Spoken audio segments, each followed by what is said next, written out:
Ok, entonces, buenos días, bienvenidos a la clase del día de hoy. Espero que estén bien.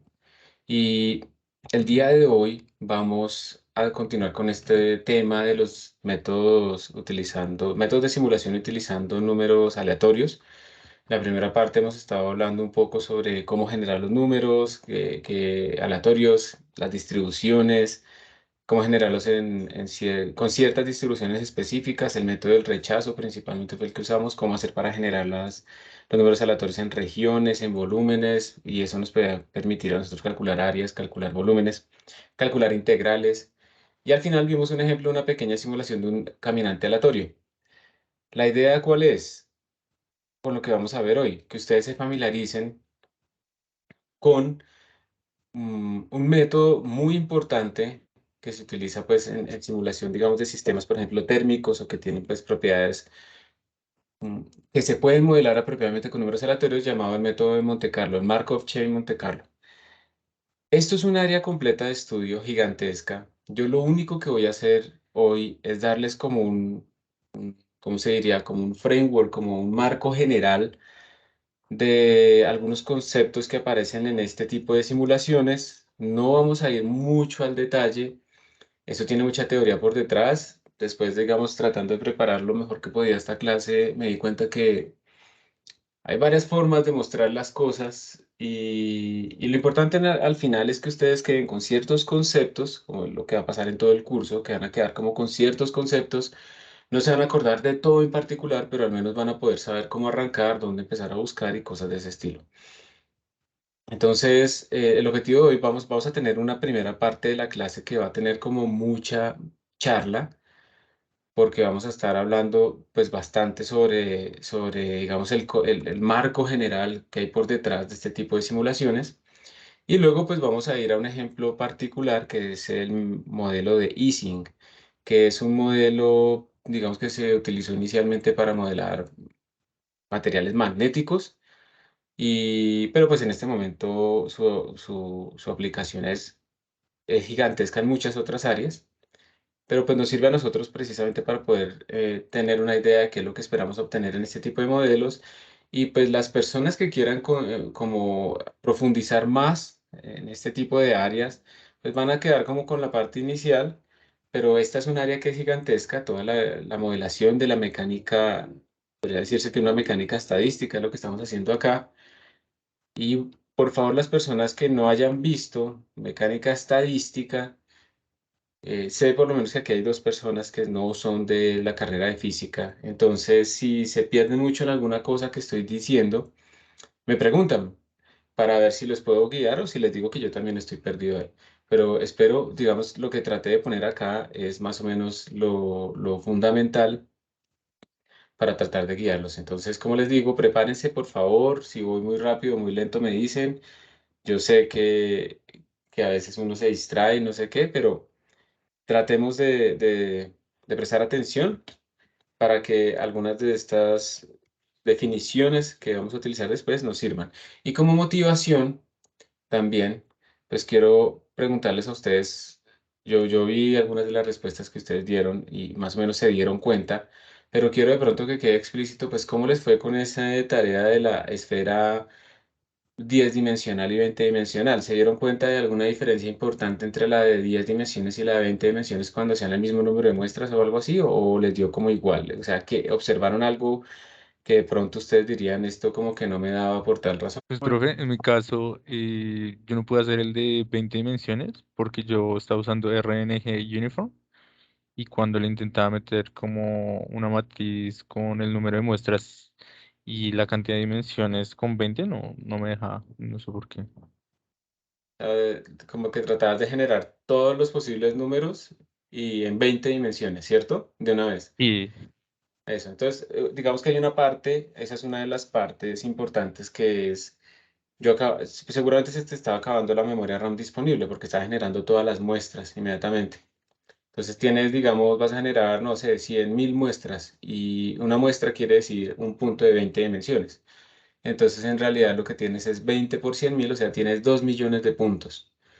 Empezando porque los arreglos digamos que si uno calcula cuánto se va a gastar uno ahí en memoria, ya hagamos un cálculo rápido. Uno lo que tendría es, ¿cuánto fue que dije? 1 millón de muestras y 20 puntos, 1, 2, 3, 1, 2, 3. Y cada punto de esos es un double de 64 bits, o sea, de 8 bytes. Entonces estamos hablando de 160 millones. Entonces uno aquí estaría hablando de pronto de 160 megabytes de memoria, ¿no? Entonces, ¿tú recuerdas más o menos cuántos puntos eran los que estabas tratando de generar que se te morían? Pues me pasaban dos cosas. Y cuando ponía, o sea, si quiere le comparto, profe, el código, como para contextualizar mejor. Dale. O sea, yo estaba usando rng.uniform y Ujú. ahí yo ponía una matriz con el tamaño de muestra y con el número de dimensiones. Y a partir de 12 se me moría. Pues, Ah, ok. pero era como algo de la función, como que no, simplemente no se podía crear.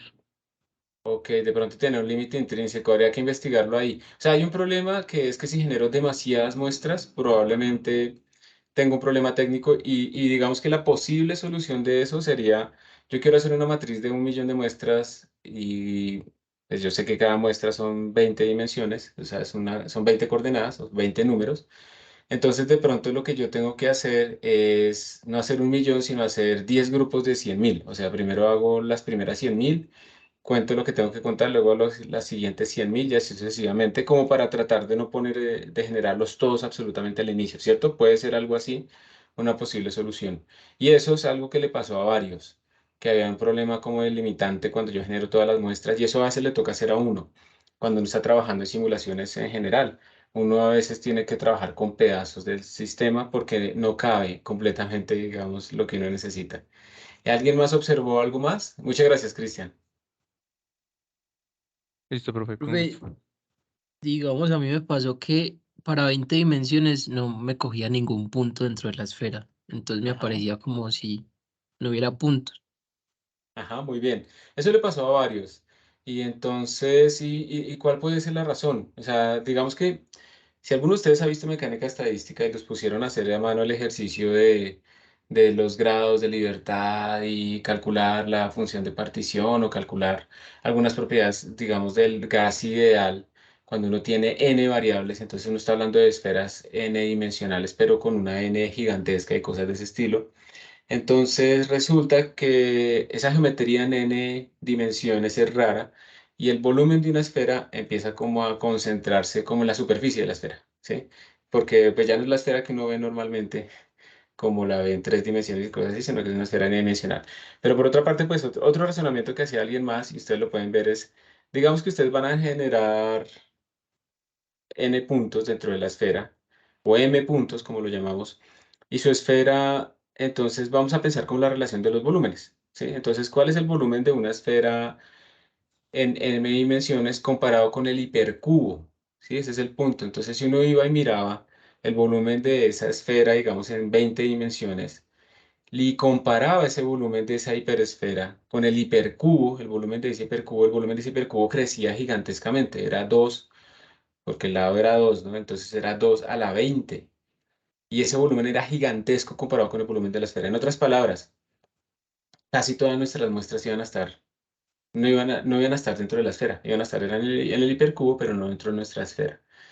Entonces, ¿qué está viendo uno ahí? O sea, de pronto en esos casos, lo que uno tiene es que uno no debería muestrear uniformemente. Uno debería tratar de muestrear de una manera que favorezca muestras dentro de la esfera. Pero claro, en este problema particular, si yo hago eso, pues yo ya tengo resuelto el problema, porque yo ya sé qué puntos debería seleccionar mm, apropiadamente, entonces pues ya resolví el problema. Pero eso es una cosa característica que surge en todo este tipo de muestreos aleatorios. Me parece que ustedes tienen, digamos, como una función, pero no la voy a hacer mucho más, casi como una función así. ¿Listo? Vamos a completarla por acá. Entonces, imagínense que esto es un rango gigante. O sea, esta función sigue decayendo durante un rango gigante. Trataba de hacer una función delta, pero como lo estoy haciendo con los nodos, eso queda horrible. Pero la idea es que si ustedes empiezan a mostrar aleatoriamente en el eje X, Es poco probable que ustedes muestren aquí la parte, digamos, del máximo, ¿sí? Eso es muy poco probable. Digamos que yo si hago un rectangulito aquí pequeñito, la relación de este ancho de este rectángulo con todo, digamos, la longitud que estoy yo mostrando en el eje X, pues va a hacer que pocas muestras caigan aquí y muchas van a caer como por acá, por estos lados. Entonces, de alguna manera, si yo conociera la distribución a priori que yo busco, ¿sí? Si yo conociera eso, de pronto, yo pudiera generar una forma de muestrear que no muestre uniformemente en el eje horizontal, sino que muestre preferencialmente en la zona donde mi función pues, es más grande. Sí, a eso le llamamos importance sampling. Y es uno de los objetivos que queremos acá. En el caso de la esfera, pues quisiéramos como muestrear más cerca de donde está la esfera que por allá en las esquinas del hipercubo que se está llevando absolutamente todo. Pero eso implica que a priori conocemos nosotros como esa distribución que queremos mostrar.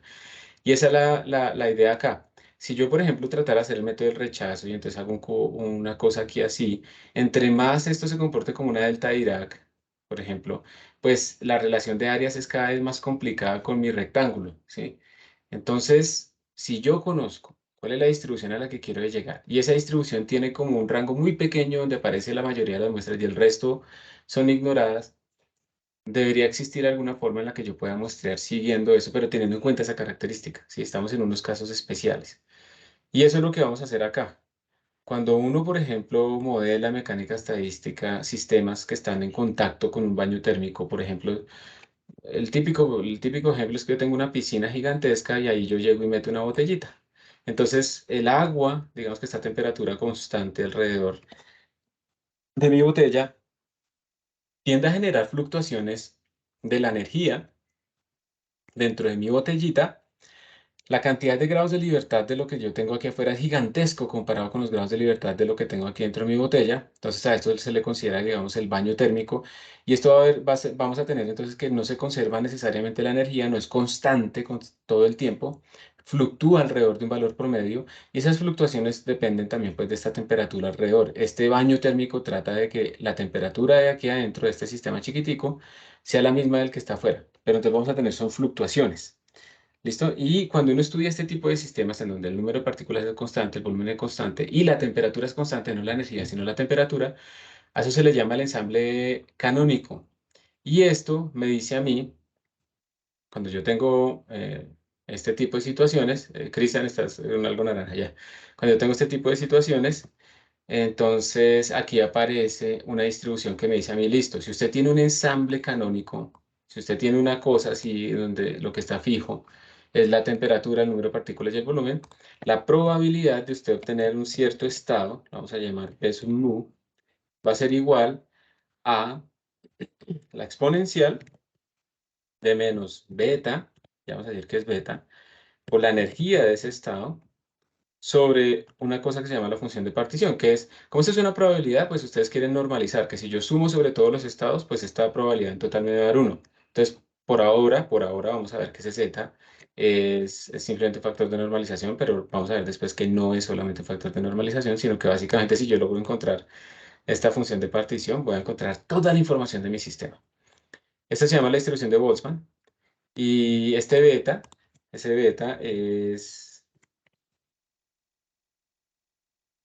básicamente el inverso de la temperatura, ¿sí? Es 1 sobre la constante de Boltzmann por la temperatura.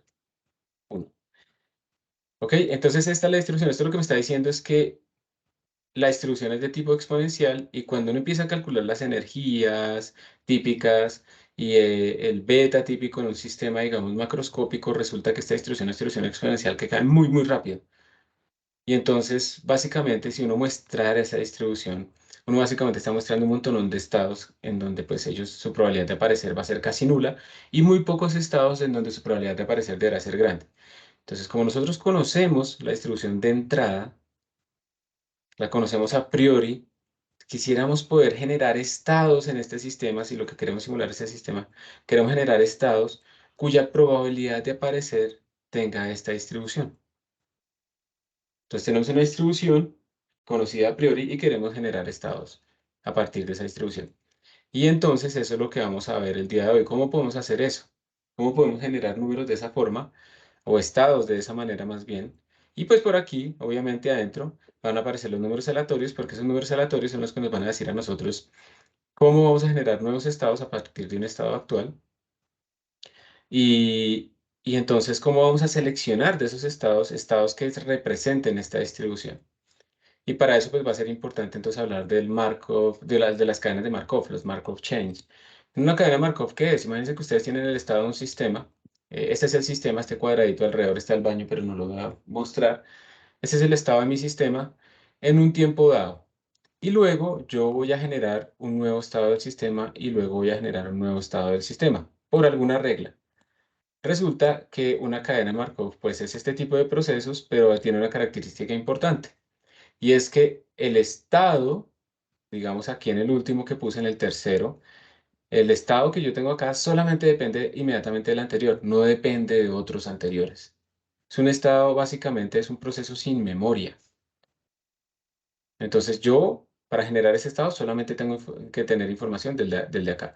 Para generar ese estado, solamente necesito información del de acá. Y eso, digamos, es como el concepto genérico de las cadenas de Markov. Como eso es un proceso estocástico, o sea, yo a partir de una regla estocástica paso de acá a acá. Entonces aquí aparecen unas probabilidades. Por ejemplo, ¿cuál es la probabilidad de que a partir de este estado yo pase a este estado? Y aquí pues también está mi probabilidad. Entonces al final uno puede representar este tipo de situaciones como un problema casi matricial, ¿sí? Entonces yo podría, por ejemplo, representar un vector de estados posibles. A ese vector de estados posibles yo le aplico una matriz, que es la matriz de probabilidades que me dice cuál es la probabilidad de pasar de un estado i-décimo a un estado j-décimo. Y esa vaina pues me va a dar a mí un estado resultado. Entonces yo con esto estoy básicamente diciendo que toda la información de este proceso está metida dentro de esta matriz.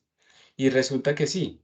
Y resulta que si esta matriz cumple ciertas propiedades, no importa cuál es este estado inicial en el que yo arranca, si yo aplico muchas veces mi matriz, porque miren que lo que estoy haciendo aquí es aplicar muchas veces mi matriz, yo voy a llegar al final a un estado que es independiente de la condición inicial.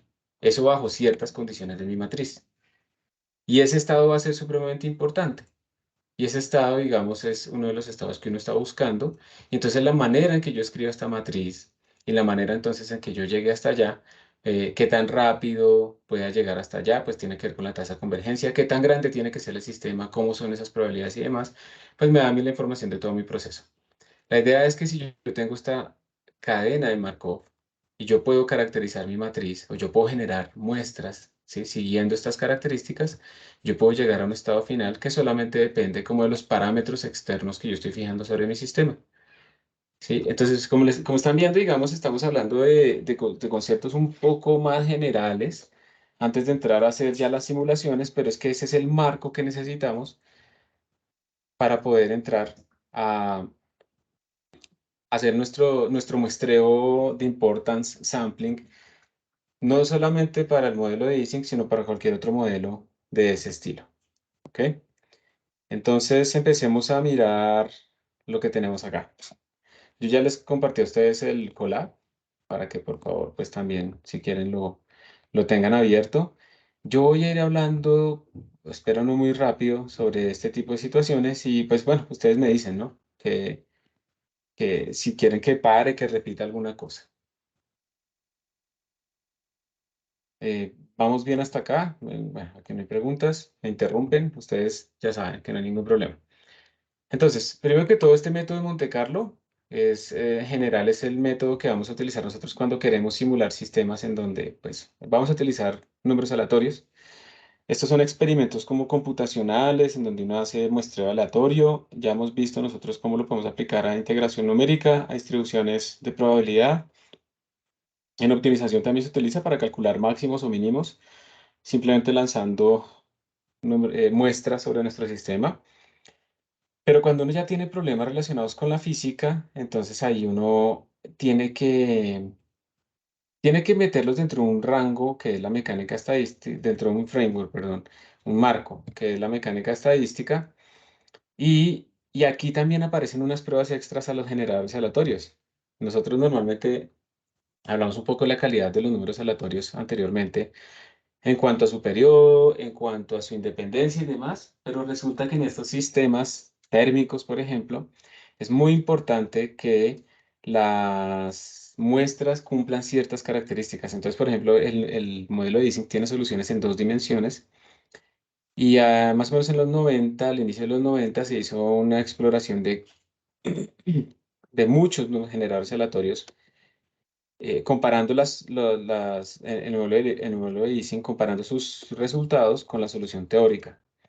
Y se encontró que algunos que se utilizaban normalmente no producían apropiadamente los resultados que uno esperaba en el modelo de Ising, pero estaban súper lejos, o sea, estaban 100 sigmas por encima o por debajo de lo que uno esperaba.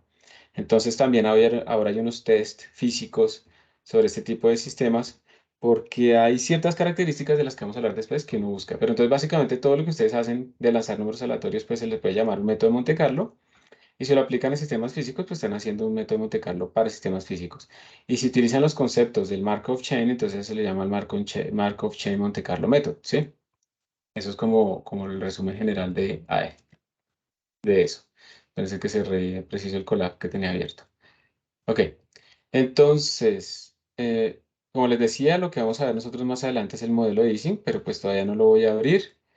La idea es la siguiente. Primero, entonces, hablemos de nuevo que es un Markov Chain. Ya les había dicho que en un Markov Chain básicamente es un proceso estocástico donde nosotros vamos a generar muestras, entonces un estado a partir del estado actual. Ese futuro estado solamente depende del estado actual y no depende de estados anteriores. Por eso se dice que no hay memoria.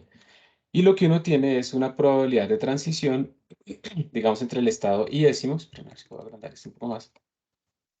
Tenemos esta vaina también. ¿Ahí lo ven mejor? ¿O No, ahí ahí se se ve ve bien, mejor? profe. Listo. Entonces la idea es que yo quiero generar un estado, perdón, sí, más bien acá, un estado j-décimo, un estado nuevo, a partir de un estado que yo tengo actualmente. ¿Sí? Miren que aquí yo no tengo como el i-1, el i-2, etcétera, no. Solamente el estado nuevo va a depender del estado exactamente actual y ya. Entonces decimos que este proceso no tiene memoria. Este P es una matriz, esta P se llama la matriz de transición y lo que nos dice precisamente es cuál es la probabilidad de estando en un estado dado, pasar a un estado siguiente. Si yo hago muchas veces, si yo lo que quiero simular es muchos pasos de mi matriz, de mi proceso estocástico, entonces yo lo que tengo que decir es que, bueno, el estado n-ésimo, ¿cierto? Va a ser igual a mi matriz de transición aplicado en el estado n-1, y así entonces uno al final pues va encontrando que el estado n-ésimo va a ser la matriz P aplicada n veces, o sea, P a la n aplicada en el estado 0-ésimo. Ojo que esto no son potencias, sino que nos están indicando como la iteración en el tiempo, ¿sí? Este superscript que tenemos acá. Bueno, hasta ahí vamos. La idea es que bajo ciertas condiciones sobre mi matriz, uno lo que encuentra es que ese estado final al que uno llega, este x sub n, es independiente de este estado inicial. A esto se le llama la propiedad ergódica. Esto tiene que ver un poco, o sea, hay unos conceptos de ergodicidad. Aquí lo que quiere decir es que, digamos, básicamente se pasó como por básicamente todos los estados. Yo no importa por dónde arranco, siempre va a llegar al mismo estado límite. O sea que yo puedo finalmente estar como muestreando todos mis estados. Y pues nada, al final si se cumplen ciertas condiciones, no vamos a entrar en muchas de esas condiciones. Mejor dicho, lo vamos a empezar a tratar de meter después. Entonces, pues yo lo que quiero es pensar que independiente de esta condición donde yo arranco, siempre llego a un estado límite. Y ese estado límite, pues es fundamental, porque ese estado límite entonces va a depender solamente de ciertas condiciones generales que yo meto sobre mi sistema, ya sea la temperatura, por ejemplo, o cosas de ese estilo. ¿Sí? Entonces, la idea es, bueno, si yo quiero que esto suceda, si yo quiero que realmente yo llegue como a una distribución que es independiente de ese estado inicial, yo puedo tratar de pensar qué condiciones deben aparecer. Y una de esas condiciones se llama la condición de balance detallado. Entonces, básicamente esa condición de balance detallado es que si yo cojo y aplico, digamos que si yo tengo esta regla en donde lo que estoy diciendo básicamente acá, ¿esto qué es? P de IJ por, omega, por WI, lo que me está diciendo es básicamente la probabilidad de pasar de I a J, y P de JI de omega J es la probabilidad de obtener el estado diésimo. Si esas dos se balancean, si esas dos se cumplen, entonces yo tengo algo llamado balance detallado Y ese balance detallado lo que me va a permitir a mí es cumplir precisamente que existe un estado límite. Esto a veces se ve como que de dónde salió, ¿sí? Eso como que no se entiende muy bien. Entonces la idea es que veámoslo un poquito de otra manera. Esta ecuación que se tiene acá se llama la ecuación, la master equation, la ecuación maestra, que lo que me está diciendo es básicamente cómo cambia en el tiempo la probabilidad de estar en un estado μ-ésimo. En el estado μ, vamos a llamarlo así. Entonces la probabilidad de estar en el estado μ va a ser básicamente la probabilidad de pasar al estado μ menos la probabilidad de salirme del estado μ. Esto que yo tengo acá es la probabilidad de que ocurra un estado nu y la probabilidad multiplicado por la probabilidad de pasar del estado nu al estado μ. Entonces este primer término está sumando digamos, contribuyendo a que mi sistema se vaya al estado μ. Repito, este W que tenemos acá es la probabilidad de que aparezca el estado nu. Y esta R es la probabilidad de transición del estado nu al estado μ. Entonces, si yo tengo una alta probabilidad de que aparezca el estado nu y además tengo una alta probabilidad, por ejemplo, de que yo vaya del estado nu al estado μ, pues entonces este man está sumando a que me aparezcan más estados μ. Por otra parte, esta es la probabilidad de que me aparezca el estado μ y esta es la probabilidad de que yo me vaya del estado μ a otro estado nu. Entonces, esto me está sacando a mí del estado μ. Entonces, esto le resta. ¿Está bien? Y yo sumo aquí sobre todos mis estados μ. ¿Listo? Y pues que obviamente como estas probabilidades de aparecer, pues son probabilidades, a mí me faltó un de tiempo, estas probabilidades tienen una condición que es que cuando se suman tiene que valer igual a 1. Bien, entonces la idea es que cuando pasa mucho tiempo, pues esto no cambia casi, ¿sí? Esta ecuación maestra, esta derivada básicamente se vuelve cero, porque estamos suponiendo que estamos llegando precisamente a un estado estacionario y eso en cierta manera también se garantiza un poco en el sentido en que estas probabilidades son siempre menores o iguales a cero. Entonces esta sumatoria se vuelve cero igual a lo que tenemos acá, ¿sí? Y esto que tenemos nosotros acá es básicamente la sumatoria que tenemos que hacer igual a cero y si ustedes aplican, ¿sí? Ustedes aplican la condición de balance detallado, pues esta sumatoria se cumple. Sí, eso es lo que estamos diciendo. Esta sumatoria se nos va a cumplir porque estos omegas, al final, después de mucho tiempo, pues, se supone que van a converger a unas probabilidades fijas. Entonces, lo que quiero que ustedes vean acá es que cuando uno toma la ecuación maestra y busca el estado estacionario, resulta que al final lo que uno tiene es que esta sumatoria va a valer cero. Entonces, lo que uno hace es igualar a cero cada uno de los términos. Eso quiere decir entonces que la condición de balance detallado no es una condición necesaria para que se cumpla, que yo llegue a un estado límite, pero sí es una condición que va a ser suficiente para nuestro caso. Entonces es una simplificación, pero no es la única forma de asegurarse de que esta sumatoria valga cero. ¿Listo?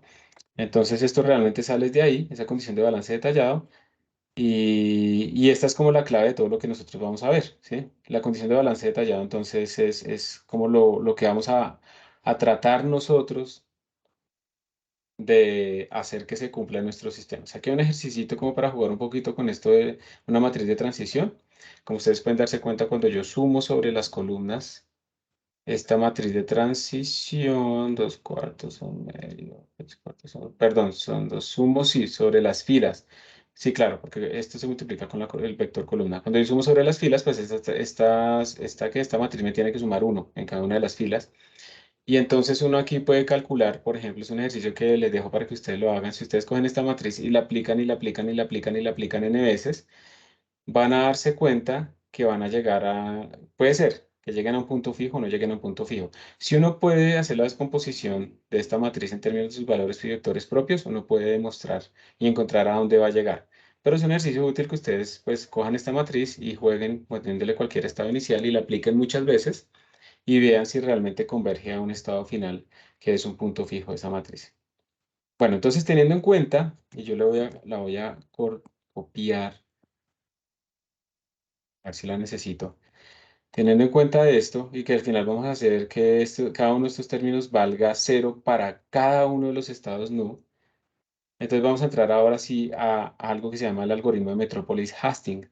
Ese algoritmo de Metropolis-Hastings es el que nos permite a nosotros reescribir este tipo de balance detallado, por ejemplo, en términos de una distribución a priori que nosotros conocemos. Digamos que nosotros queremos producir muestras de acuerdo a una distribución que aquí le llamamos ρ, ¿sí? Esa es como la idea. Y entonces esta distribución, de nuevo, yo voy a generar muestras a partir de una cadena de Markov y yo quiero que esta distribución, perdón, cumpla la condición de balance detallado. Sí, eso es como lo que nosotros queremos hacer. Entonces, vamos a cambiar un poquito la notación, pero es básicamente lo mismo. Vamos a tener una matriz de transición y entonces miren, la idea es la siguiente. Estos algoritmos son viejos, ¿listo? Esto lleva mucho tiempo. Por eso, digamos, el algoritmo, el artículo de Metrópoli, este algoritmo es uno de los más citados en la historia, sobre todo, digamos, de todas las simulaciones de mecánica estadística. Entonces, la idea, ¿cuál va a ser? Vamos a generar un nuevo estado, X', estamos cambiando un poco lo del new y el nu. Vamos a llamar un nuevo estado, se va a generar a partir de un estado anterior, X, con una probabilidad de transición que es esta. La vamos a llamar R de X a X'. Pues es muy parecido a esto que tenemos acá, ¿no? A esta notación. Eh, digamos que esta forma en la que yo paso de un estado al otro, ¿sí? Cuando yo paso de este estado a este estado, esto realmente es algo que nosotros como programadores vamos a fijar, ¿sí? Vamos a decir, yo voy a generar un nuevo estado de tal forma. Quiero que ustedes vean, es que estamos desacoplando un poco el problema. Hay dos problemas acá. Vamos a ponerlo con estas dos flechas. El primer problema es generar un nuevo estado de mi sistema. El segundo problema es aceptar o rechazar de acuerdo a una distribución que yo quiero, a priori. ¿Listo? Vamos a separar esos dos problemas. No es que vayamos a generar un estado de una vez con la distribución, no, lo que vamos a hacer es, primero vamos a generar un nuevo estado y eso depende de nosotros como programadores qué regla vamos a hacer y vamos a ver que si lo hacemos de una manera inteligente, esto nos va a simplificar el problema, ¿sí? Esta generación del nuevo estado nos va a simplificar el problema. Y la otra es la aceptación o el rechazo de esa nueva muestra. Son dos problemas diferentes. Entonces, aquí está nuestra cadena Markov. Esto es nuestra cadena Markov. Y esto es generar, o sea, seleccionar muestras solamente de acuerdo a lo que yo busco. ¿Bien? Entonces vamos a hacer estos dos pasos. Esa transición, esta R, esta probabilidad de transición, está hablando de cómo genero estos nuevos estados. Que si yo estoy en el modelo de Ising o que si yo esto no sé qué, entonces yo cojo un microestado o un microelemento de mi sistema, le hago un cambio y eso me genera un nuevo estado. Y ya. Ahora, ¿lo debo aceptar o no debo aceptar ese cambio? Eso ya viene en la segunda parte. Entonces, el algoritmo de Metropolis Hastings primero tiene esta primera parte que es generar el nuevo estado. ¿Listo? No lo olvidemos, generar el nuevo estado. Es un estado en la cadena Markov, entonces, recordemos, ¿qué quiere decir que sea un estado en la cadena Markov? Puede depender del estado anterior y tras anterior y tras anterior. ¿Debería o no debería? Inmediatamente anterior sí, pero más allá del inmediatamente anterior no. Exacto, muchas gracias. Estaba aprovechando para tomar agua. Entonces, por eso es que aquí ustedes solamente ven, pues, el nuevo estado solamente depende del estado actual o del estado anterior, pues, depende de donde nos paremos. Parémonos en este estado, en esta iteración. Entonces, el nuevo estado solamente depende del estado actual. La idea en el algoritmo de Metropolis Hastings es que nosotros aceptemos este nuevo estado con esta probabilidad, donde miren, aquí está apareciendo la probabilidad de transición y aquí está apareciendo la probabilidad a priori que yo estoy buscando. ¿Sí? Entonces, la probabilidad de aceptar algo viene pesada de esta manera. Y esta manera, ¿ustedes de dónde creen que salió? Lo acabo de cerrar. ¿De dónde creen que salió este segundo término? Este segundo término viene de acá, de la condición de balance detallado, cuando uno la está aplicando, ¿sí? Ahora, eso se ve raro, ¿no? ¿Con qué probabilidad lo acepto? Con probabilidad 1, bueno, el mínimo entre 1 o este valor. Y entonces, ¿eso qué es lo que quiere decir? ¿Sí? Digamos que físicamente, vamos a ver un poco una cosa aquí física que tenemos que meter antes, digamos, para poder interpretar esto del mínimo entre uno y esta cosa, es la siguiente. Cuando nosotros tenemos un sistema descrito por un Hamiltoniano es algo que nos mide, vamos a decirlo así de forma muy burda, la energía de un sistema. Nosotros sabemos que, por ejemplo, el estado base de un sistema dado tiende a minimizar esa energía, ¿sí? Entonces, si esos valores de energía pueden ser negativos, ¿no? Que el otro día por ahí veía un post que la energía negativa uno debería alejarla de la vida y eso no tiene sentido, ¿no? En física uno quiere minimizar la energía y como el nivel de energía, digamos, de la energía potencial es completamente arbitrario, pues uno puede tener muchas energías negativas y eso es lo que uno necesita para estar estable. Entonces no se debería alejar del estado negativo de energía al estado mínimo. En todo caso, uno lo que quiere es minimizar la energía. Los estados base son estados que tienen la menor energía posible. Entonces, digamos que ustedes hicieron lo siguiente. Ustedes cogieron un estado actual, generaron un nuevo estado, ¿sí? Con su regla que cumple, que es una cadena de Markov. Generaron el nuevo estado e imagínense entonces que la energía nueva resultó menor que la energía que tenían anteriormente.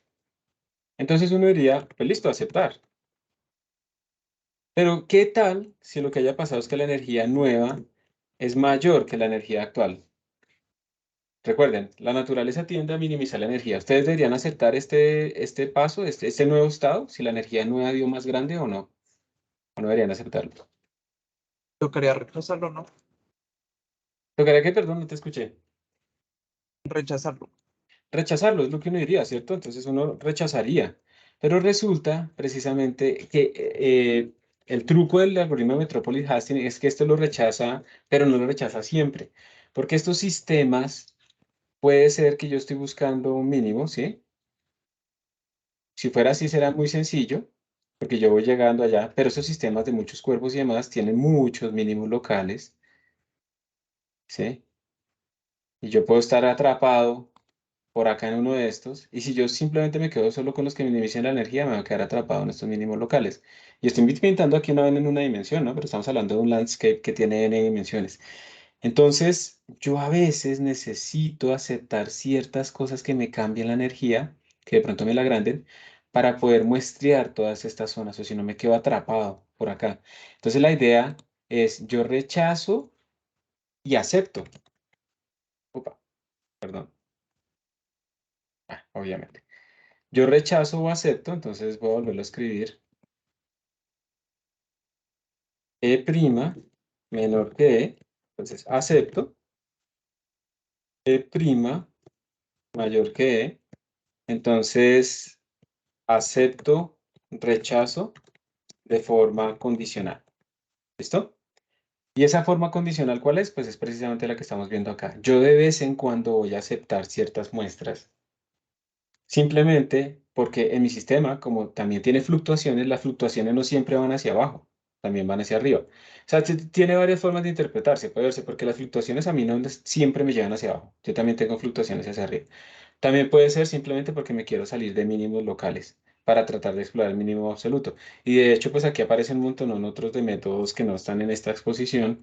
Por ejemplo, los métodos de Momentum Markov Chain Monte Carlo, donde uno realmente le dice al sistema, usted tiene que seguir con cierta probabilidad siempre moviéndose en tal dirección porque usted tiene muchas barreras y se me está congelando como en unos mínimos, entonces uno como que le da impulso a que incluso acepte más veces cuando la energía aumenta, porque uno quiere seguir, que siga, básicamente, que siga explorando todo el espacio, porque por alguna razón estoy tratando de optimizar algo y para mí es súper importante llegar a un máximo o mínimo absoluto.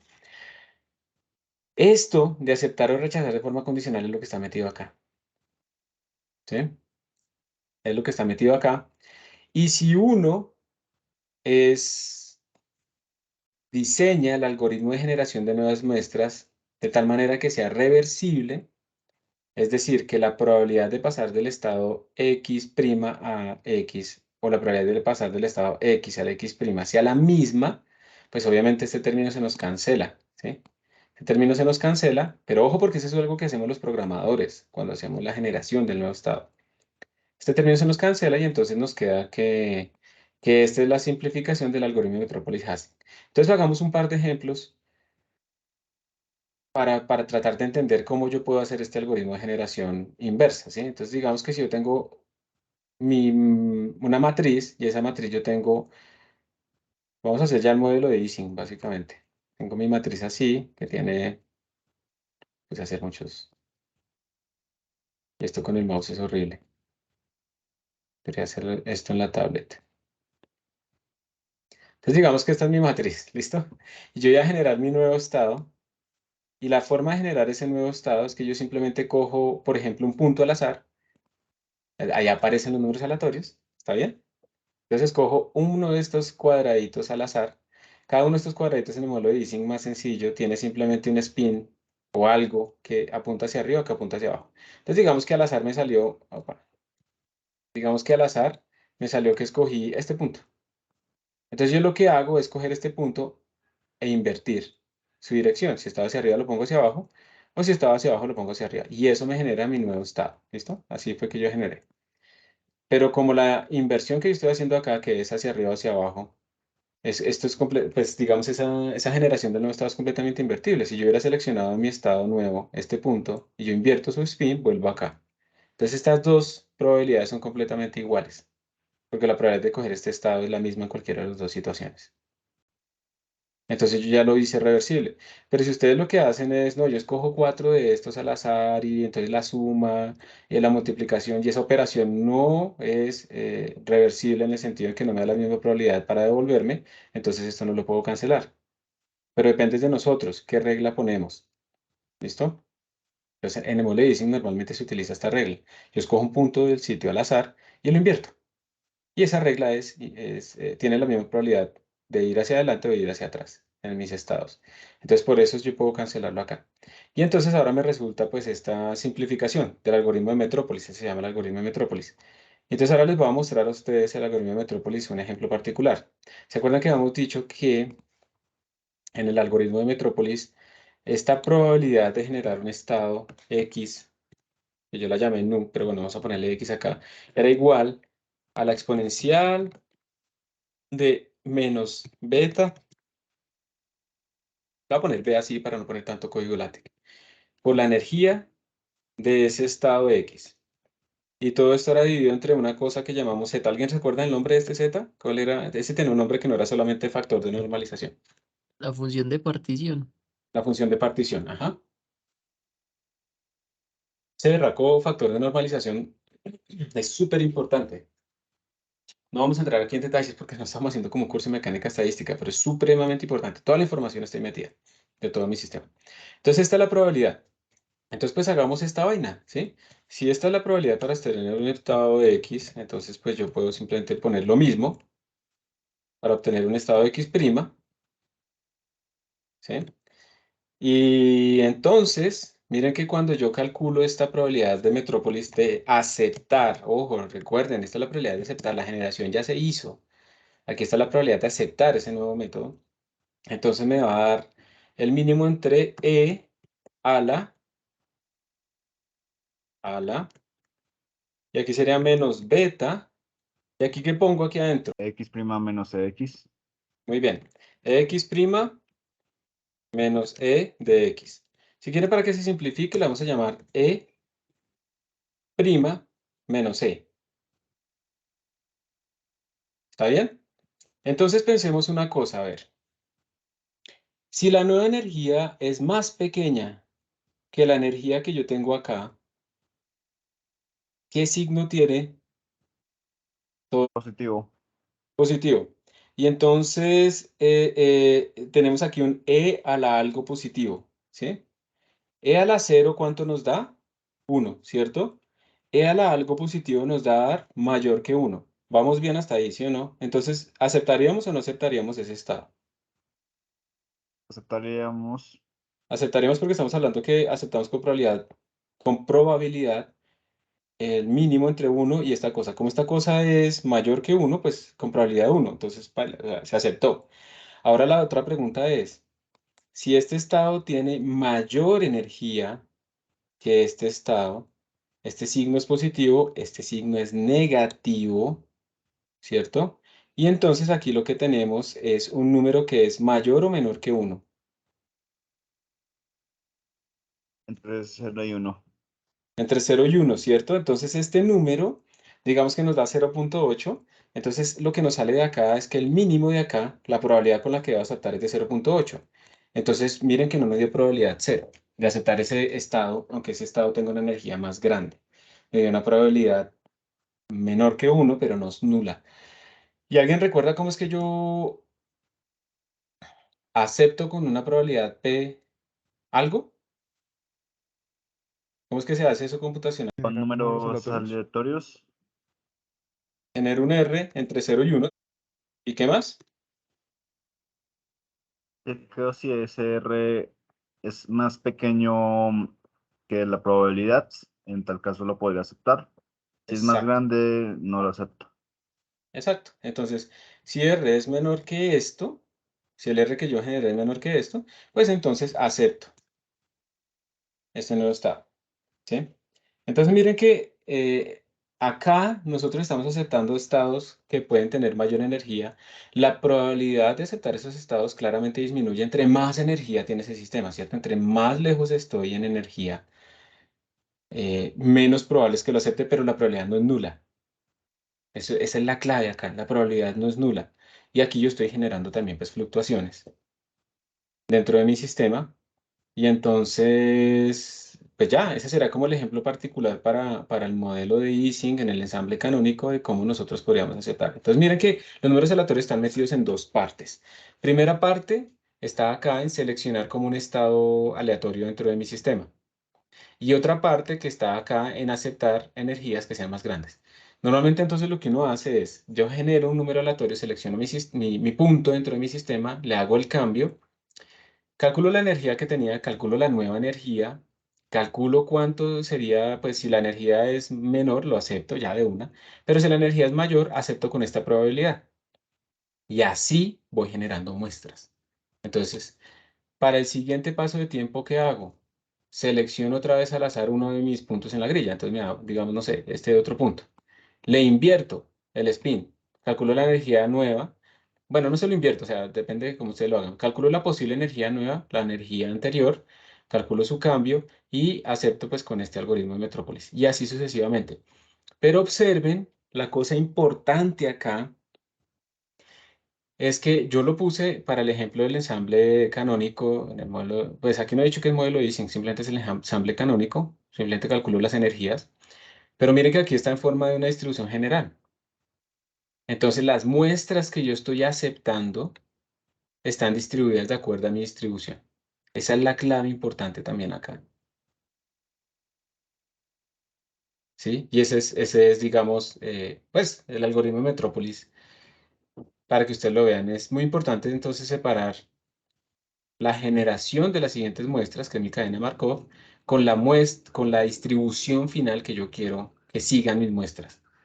Pero claro, como ustedes están generando muestras con una regla que en principio debería ser conveniente, por ejemplo, esta transición que sea la misma de ir para allá o para acá, pues de todas maneras uno dice, pero yo de todas maneras puedo estar rechazando muchos datos, y eso es verdad. Pero lo bueno es que yo sé que estoy muestreando con una distribución que yo sí necesito, ¿sí? Entonces, obviamente este método no es perfecto, tiene algunos problemas que aparecen acá, ¿sí? Entonces, voy a hablar de 4 de estos posibles problemas. Uno se llama el slow mixing.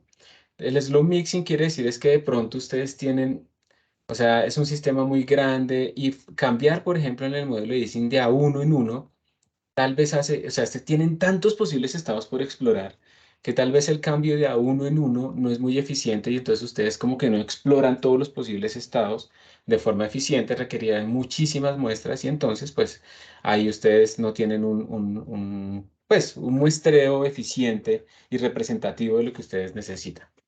Otro que es la termalización. Claramente, digamos, ya hablando de algo físico, si yo tengo aquí una temperatura en mi sistema y yo arranqué, por ejemplo, de una cosa fría o de una cosa caliente, pensémoslo de una vez, eso qué significa, porque después nos va a servir. ¿Qué creen ustedes que significará arrancar? A ver, si estamos hablando de un sistema que tiene espines hacia arriba o hacia abajo, si yo arranco de algo caliente, ¿ustedes qué creen? ¿Que todos los espines van a estar en la misma dirección o como en direcciones aleatorias, no correlacionadas entre ellas? Direcciones aleatorias porque hay como más desorden, por así decirlo. Exacto, la temperatura nos genera más fluctuaciones, entonces cuando está caliente, las direcciones son como aleatorias, ¿sí? Entonces uno arranca de direcciones aleatorias y eso quiere decir como que el sistema está caliente, que no quiere decir que la temperatura que yo le voy a fijar de ahora en adelante tenga que ser caliente, ¿no? Yo le puedo poner frío e ir de caliente a frío. Si el man está frío, Entonces uno podría pensar que eso es porque yo arranqué todos hacia arriba o todos hacia abajo, ¿sí? Está congelado en eso. No es la única manera de estar frío, pero lo que quiero que ustedes vean es que como que la temperatura nos está hablando un poco del orden y del desorden, ¿sí? En nuestro sistema, ¿sí? Entonces uno puede arrancar del frío o del caliente. Ahora, la pregunta es, ¿será que yo llego al mismo estado del sistema independiente de si está frío o caliente al inicio? Recuerden, lo que queremos es que eso suceda, ¿cierto?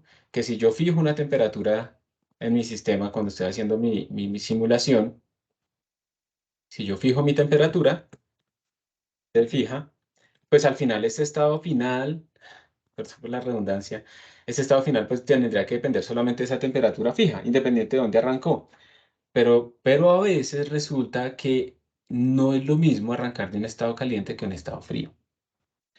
Puede ser que yo me tome mucho más tiempo desde el frío hasta llegar aquí al final termalizado, que va a tener sus fluctuaciones, pero que ya está termalizado, o arrancar del estado caliente. El número de iteraciones que yo tengo que hacer para tener un estado final apropiado de acuerdo a las condiciones macroscópicas que puse, puede ser muy diferente dependiendo del estado inicial. Es decir, recuerden, lo que estoy diciendo es, yo sé que no importa el estado inicial en cuanto a que yo voy a llegar a un estado final. Ese estado final va a ser el mismo, independiente del estado inicial, ¿sí? Independiente de este estado inicial, voy a llegar al mismo estado final, o lo mismo, sí, el mismo ensamble, estado final. Pero el número de iteraciones que necesito para llegar acá no es necesariamente la misma. Entonces, esto también va a ser importante dependiendo de la temperatura que estoy fijando y demás y de ese estado inicial. Al final llego al mismo, pero no necesariamente me demoro lo mismo. Esa termalización entonces implica que yo tengo que tomar muchas muestras. También puede haber mucha autocorrelación. Miren, yo por ejemplo cuando tomo este spin y lo cambio y de repente de pronto acepté esta muestra, puede ser que estas dos muestras estén correlacionadas. Sí, porque el cambio fue muy pequeño. Entonces, aunque yo acepte esta muestra y luego genere otro cambio al spin y la acepte también, esas muestras están correlacionadas entre ellas. Entonces, no necesariamente yo debería aceptarlas de una vez, porque cuando yo estoy generando muestras de acuerdo a una distribución de probabilidad, yo espero que esas muestras sean independientes entre ellas. ¿Se acuerdan cuando hablamos de los números aleatorios? Yo no quisiera que si estoy generando una secuencia de números aleatorios, yo a partir de este man pueda adivinar la siguiente. No quiero que estén correlacionados. ¿Sí? A partir de este número aleatorio no quiero poder adivinar el siguiente. Tiene que estar completamente descorrelacionados. Pues aquí pasa lo mismo. Yo no quisiera a partir de esta muestra poder adivinar inmediatamente la siguiente, pero esas correlaciones inevitablemente existen y dependen completamente del estado finito de mi sistema, así de su tamaño y de mi regla. Y mi regla aquí es tan sencilla que yo necesariamente voy a tener correlaciones. Entonces aparece una correlación entre muestras, uno la puede calcular. Esas correlaciones se comportan, digamos, decaen de forma exponencial cuando uno las grafica. ¿Sí? Decaen de forma exponencial cuando uno las estudia y las mide. Y pues entonces ustedes saben que cuando uno tiene algo exponencial, uno puede calcular como una distancia media de correlación o algo así. Y eso le está diciendo a uno qué tanto tiempo debe esperar hasta que esto haya decaído un factor de 1 sobre E. Eso es la misma vaina que cuando uno hace circuitos y cuando todas las exponenciales tienen una escala intrínseca que es 1 sobre E. Entonces es lo mismo acá. Esto lo que quiere decir es que ustedes no deberían, si están calculando un observable como la energía promedio, no deberían tomar todas las muestras que se están generando de una vez para calcular ese observable promedio, sino tomar las muestras separadas cada cierto tiempo para que su estimación de la energía promedio, de la magnetización promedio o de algún observable que ustedes quieren calcular, pues sea correctamente, sea una muestra estadísticamente correcta. Bien, entonces esto es para que vean que no importa necesariamente que yo genere con mi distribución, yo no puedo tomar todas estas muestras como representativas para calcular observables porque existe una correlación entre ellas. Entonces esa correlación también va a depender mucho de la naturaleza del sistema mismo. Y hay sistemas en donde esa correlación es gigantesca. Yo tengo que generar miles de sistemas, hacer muchas muestras, aunque todas estén con esta distribución, tengo que generar muchísimas y solamente cada 1000 muestras, cada 10.000, cada 100.000, la tomo una de esas para calcular mi observable y sus valores promedios. Entonces, eso es otra cosa que hay que tener cuidado aquí con este tipo de sistemas. Y pues también lo que hablábamos un poco de cuando yo tengo múltiplos máximos o mínimos, entonces yo necesito, a veces hay sistemas en donde yo tengo casos terribles en donde digamos que mi sistema es así, así, luego el mínimo absoluto es así, así, y luego otra vez hace así. Y bueno, puede ser que lo haga muchas veces. Entonces, a partir de pequeñas fluctuaciones es muy difícil salirme de esta trampa. Es muy, muy complicado. Entonces el sistema va a quedarse atrapado aquí mucho tiempo. Si uno acepte sistemas con mayor energía, es poco probable, pero muy poco probable que yo llegue a pegar un brinco así que me saque hasta acá. Entonces me quedo atrapado completamente en este punto y pues uno ahí se tiene que ir dando cuenta de acuerdo a la naturaleza del sistema si algo de este estilo está pasando, o sea, toca complementar, no solamente con este muestreo, sino también tratar de mirar con otra forma, muestreo, digamos, aleatorio masivo de brute force, a ver si uno sí puede saltarse y ver qué está pasando, o probar con los otros métodos de Monte Carlo más elaborados, como les decía, que tratan de hacerlo mover hacia la derecha, por ejemplo, en este caso. Entonces uno le pone como un momentum, se llama ahí, que es básicamente como aceptar, así sea cambios muy, muy grandes. La probabilidad no siempre cae así como exponencialmente tan fuerte y con eso uno está definitivamente pegando brincos, pero también depende de ese tamaño, ¿no? Si yo le hago saltos muy grandes, salto de acá a acá, y de acá a acá, y de acá a acá, y me quedo y nunca llego al mínimo. Entonces, todo eso tiene muchos parámetros para ajustar. Entonces, una cosa importante que queda de todo esto es que ustedes, como se dieron cuenta, por ejemplo, en su método Monte Carlo que hicieron en el proyecto intermedio, ustedes tienen que dejar un tiempo de termalización, podríamos llamarlo allá también, o, sí o no, a ustedes les pasó eso en el método, en el proyecto intermedio, les toca dejar un tiempo hasta que llegaran a la distribución final, o no les pasó eso, Sí, toca dejarlo harto tiempo. harto tiempo. Y, y una cosa que no vimos allá es que ustedes tan pronto, digamos, pensaron que se estabilizó, pues ya tomaban como esa muestra, y ya estaba listo, pero pues uno debería como dejarlo ahí fluctuar un tiempo, ¿cierto? Calcular una correlación para sacar las muestras más apropiadas de tal manera que no estuvieran correlacionadas. ¿Listo? Entonces aquí en estos métodos aplicados a sistemas térmicos es aún más importante esto, la correlación, y eso vamos a verlo. Vamos a inventar nosotros, digamos, una forma de ignorar esto fácilmente, pero estas cosas cuando uno las quiere hacer bien y está calculando una transición de fase, una temperatura de transición de fase, una cosa de ese estilo, uno tiene que ser muy cuidadoso, uno tiene que medir las correlaciones y empezar a muestrear solamente después de esas correlaciones. O sea que estas simulaciones implican, por ejemplo, que uno primero hace la simulación, empieza a imprimir los estados, uno mide las autocorrelaciones, la calcula, mide esa distancia de correlación, saca un valor que le dice a uno ignore cada cierto tiempo las muestras y después vuelve entonces a tomar las muestras que guardó en un sitio y empieza a hacer ese muestreo.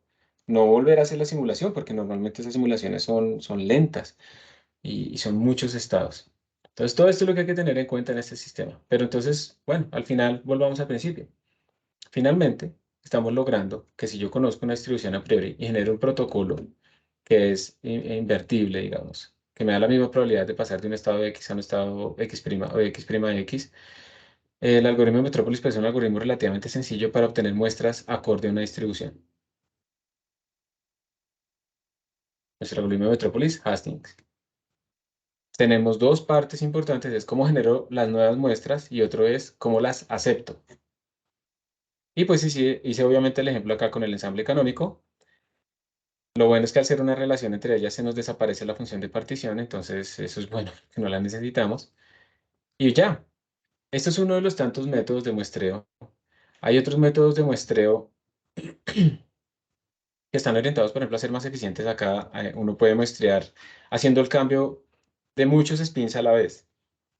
Y eso permite que sea un poco más eficiente el muestreo, que uno llegue más rápido a la termalización y demás.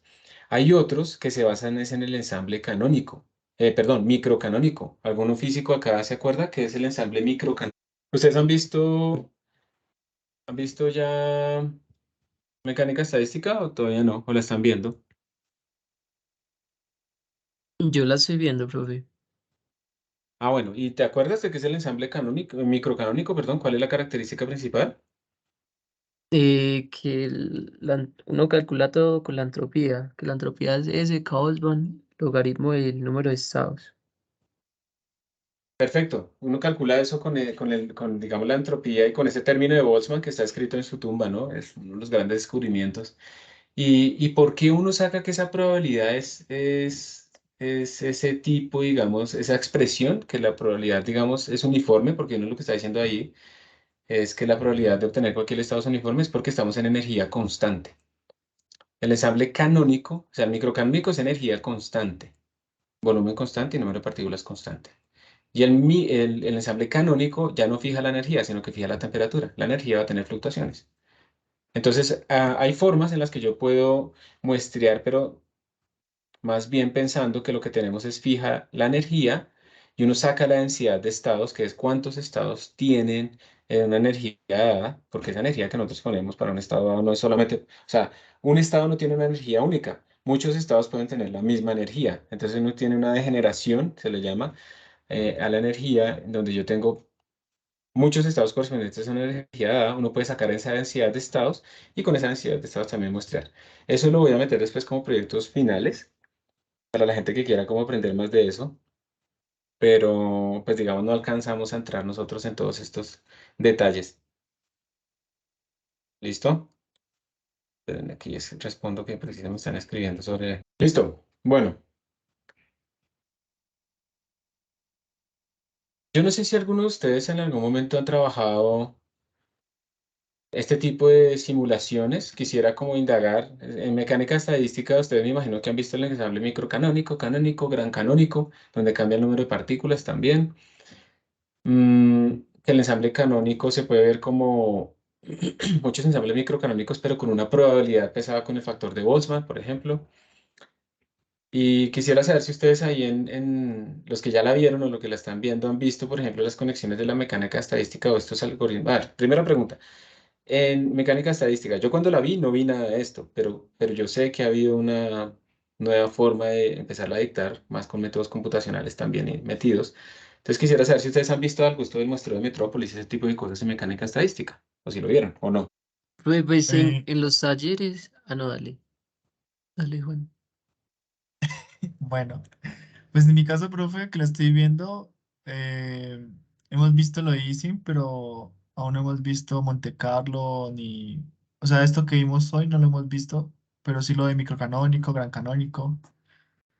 Y O sea, se ve el modelo de Ising como el ejemplo, digamos, de un sistema estadístico, pero no se ve cómo simularlo y, y eso que está por detrás. creo que sí, creo que no. Listo. Gracias, Juan Diego. ¿Y David, qué me ibas a decir? Ah, no, sí, pues digamos en los talleres, pues siempre hay un punto computacional en C++. Lo estás viendo con José Daniel. Sí, Ajá. Sí, por eso toca seguir enseñándose más. No sé si ustedes vieron que ahorita están la NSA, la semana pasada. ¿Saben qué es la NSA? ¿Alguien no sabe qué es la Sí, National Security? Ok, la National Security Agency de Estados Unidos, que es la que básicamente, supuestamente hace medidas defensivas para que no sea hackeada la infraestructura informática y de seguridad, de ciberseguridad de Estados Unidos. Ellos han estado metidos desde hace mucho tiempo, pues obviamente generando los algoritmos de encriptación y toda la seguridad digital. Y ellos la semana pasada dijeron que ellos también están metidos, digamos, ellos tratan de tener todos los zero days, todos los bugs almacenados para poder atacar a otras naciones, pero pues también han tenido unas fugas de información. Lo que pasó con Snowden, si les suena ese apellido, pues él trabajaba como contractor en la NSA y él fue el que indicó pues todo el espionaje masivo que se le está haciendo también a ciudadanos locales, porque uno de los requisitos de la NSA es que ellos no pueden hacer, digamos, tareas ofensivas dentro del territorio estadounidense o a ciudadanos estadounidenses, pero eso se estaba haciendo. Y la semana pasada salieron a decir entonces que la gente debería alejarse un poco de programar en C o C++ y utilizar más Rust o Java para hacer sus programas. Pero claro, eso es para nivel, digamos, si ustedes van a hacer aplicaciones web o cosas de ese estilo, ¿sí? Porque la gente, básicamente en el fondo lo que pasa es que la gente no sabe programar en esos lenguajes apropiadamente y si trabajan con punteros primitivos o con arreglos primitivos, no son cuidadosos y tienen muchos buffer overflows y eso es la clave de muchísimos de los problemas de seguridad que existen. Pero si la gente utiliza vector, si la gente o utiliza incluso los arreglos primitivos o los punteros primitivos, pero también utiliza los sanitizers y sigue ciertas buenas prácticas, pues tampoco es tan problemático. Pero pues eso a nivel de escala industrial, una gente que está haciendo programas gigantescos para ser controladores y demás, pues tiene que ser estar muy bien capacitados o lo van a hacer mal. Pero resulta que cuando uno lee todo eso, ojo, porque eso va es como para la industria que no tiene que ver necesariamente con la aplicación científica. En el mundo científico, en el nicho en que nosotros nos movemos, C, C++, Fortran siguen siendo los papás de todo. O sea, básicamente Python es rápido con NumPy y demás porque todos los algoritmos y todos sus arreglos y todo eso demás por debajo está implementado en C++, está implementado en Fortran, está implementado en C. ¿Sí? Lo que pasa es que Python nos da una interfaz muy amigable para trabajar, pero nosotros que estamos buscando cosas rápidas, cosas eficientes, que utilicen eficientemente los recursos del computador, y en cierta manera no nos interesa tanto la seguridad, pues porque no estamos haciendo aplicaciones expuestas para usuarios, nosotros tenemos que seguir trabajando en este nicho, ¿sí? Y es el nicho que lleva desde que nació pues la física computacional y seguirá. Bueno, lo del nacimiento de la física computacional yo me refiero a cuando se empezaron a utilizar masivamente los computadores en física, ¿no? Porque si uno se pone a mirar, la física computacional nació desde los tiempos de Gauss, porque Gauss se inventó la cuadratura de Gauss. Gauss, yo no sé si ustedes sabían, pero Gauss también descubrió la transformada rápida de Fourier, que fue, digamos, publicada, no recuerdo si fue en los 60 o los 70 por Tukey y el otro más, que tampoco recuerdo, pero Gauss ya lo había descubierto como 150 años antes, pero no se dio cuenta. De hecho, Gauss había descubierto el análisis armónico, ya había descubierto las transformadas de Fourier, haciendo un análisis de las órbitas de unos planetas. Ya había utilizado la técnica transformada de Fourier, se dio cuenta que esa vaina era lenta y descubrió la transformada rápida de Fourier. Lo que pasa es que él la escribió en latín, no con notación estándar, eso salió solamente publicado en los resúmenes de sus trabajos, pero no salió publicado como un artículo de él. Entonces el mundo no se dio cuenta de eso. Y la transformada de Fourier ha tenido un impacto impresionante en la tecnología, en el desarrollo tecnológico de la raza humana. Si se hubiera descubierto antes, pues, bueno, uno siempre es positivista, ¿no? De pronto se hubiera ignorado porque pues tampoco hay la tecnología como tal para aplicarla, pero de pronto sí. En todo caso, uno podría decir que la física computacional, bueno, los métodos computacionales numéricos realmente aparecieron desde hace mucho tiempo, ¿sí? Incluso desde Newton. Newton ya había buscado cómo calcular tablas de interpolación y demás, entonces esto tiene mucha historia. En todo caso, debemos seguir aprendiendo a programar en C++, en C o, bueno, o Fortran, pero pues casi nadie lo enseña, pero no es que Fortran sea viejo, Fortran tiene estándares modernos, pero ya casi nadie lo enseña. Y ustedes como científicos van a tener, o sea, si saben C++, si saben Fortran, o si saben C++, si saben Python o Fortran y Python o algo así, si combinan esas dos habilidades, tienen un potencial muy, muy grande, si las saben usar y combinar apropiadamente, ¿sí? O si utilizan solo Python, pues al menos que utilicen NumPy Arrays. Yo les insistí a ustedes en algunas tareas, dejen de utilizar listas, dejen de utilizar append, incluso con arreglos de NumPy. Si ustedes van a hacer 1000 muestras, no hagan un arreglo NumPy de tamaño 1 y le van haciendo append desde la siguiente muestra y de la siguiente muestra. Es un ejemplo extremo, pero sí lo he visto. No, si yo sé que voy a tomar 1000 muestras, hago un arreglo de NumPy de 1000 y lo lleno después, porque ya está pedida la memoria, ¿sí? Y eso va a ser mucho más rápido que hacerle a append y a append y a append, incluso los arreglos de NumPy. Cosas de ese estilo. Entonces, tienen que estar pensando siempre en la máquina. Y los mejores lenguajes para pensar en la máquina realmente son C++, Fortran, los de alto nivel, pero que están por debajo nivel de Python. Cuando uno aprende Python y todo se le abstrae, uno no entiende qué está pasando allá y hace códigos muy ineficientes y eso no es lo que ustedes quieren, ¿sí? En este nicho nosotros no queremos eso. De hecho, en general, ningún desarrollador debería querer eso. Lo que pasa es que con la ley de Moore, en donde el performance de los computadores se duplicaba cada año, cada 2 años, entonces la gente decía, pues, ¿para qué me preocupo con el performance si el próximo año en las nuevas máquinas mi código es el doble de rápido? ¿Sí? Eso ya no existe. Y ahora, además, no se puede seguir aumentando la frecuencia, sino que se aumenta el número de cores. Entonces toca programar en paralelo también. O saber cómo hacer para programar en paralelo, cómo hacer eficiente esas cosas. Entonces, eso sigue siendo muy relevante en nuestra área, ¿listo?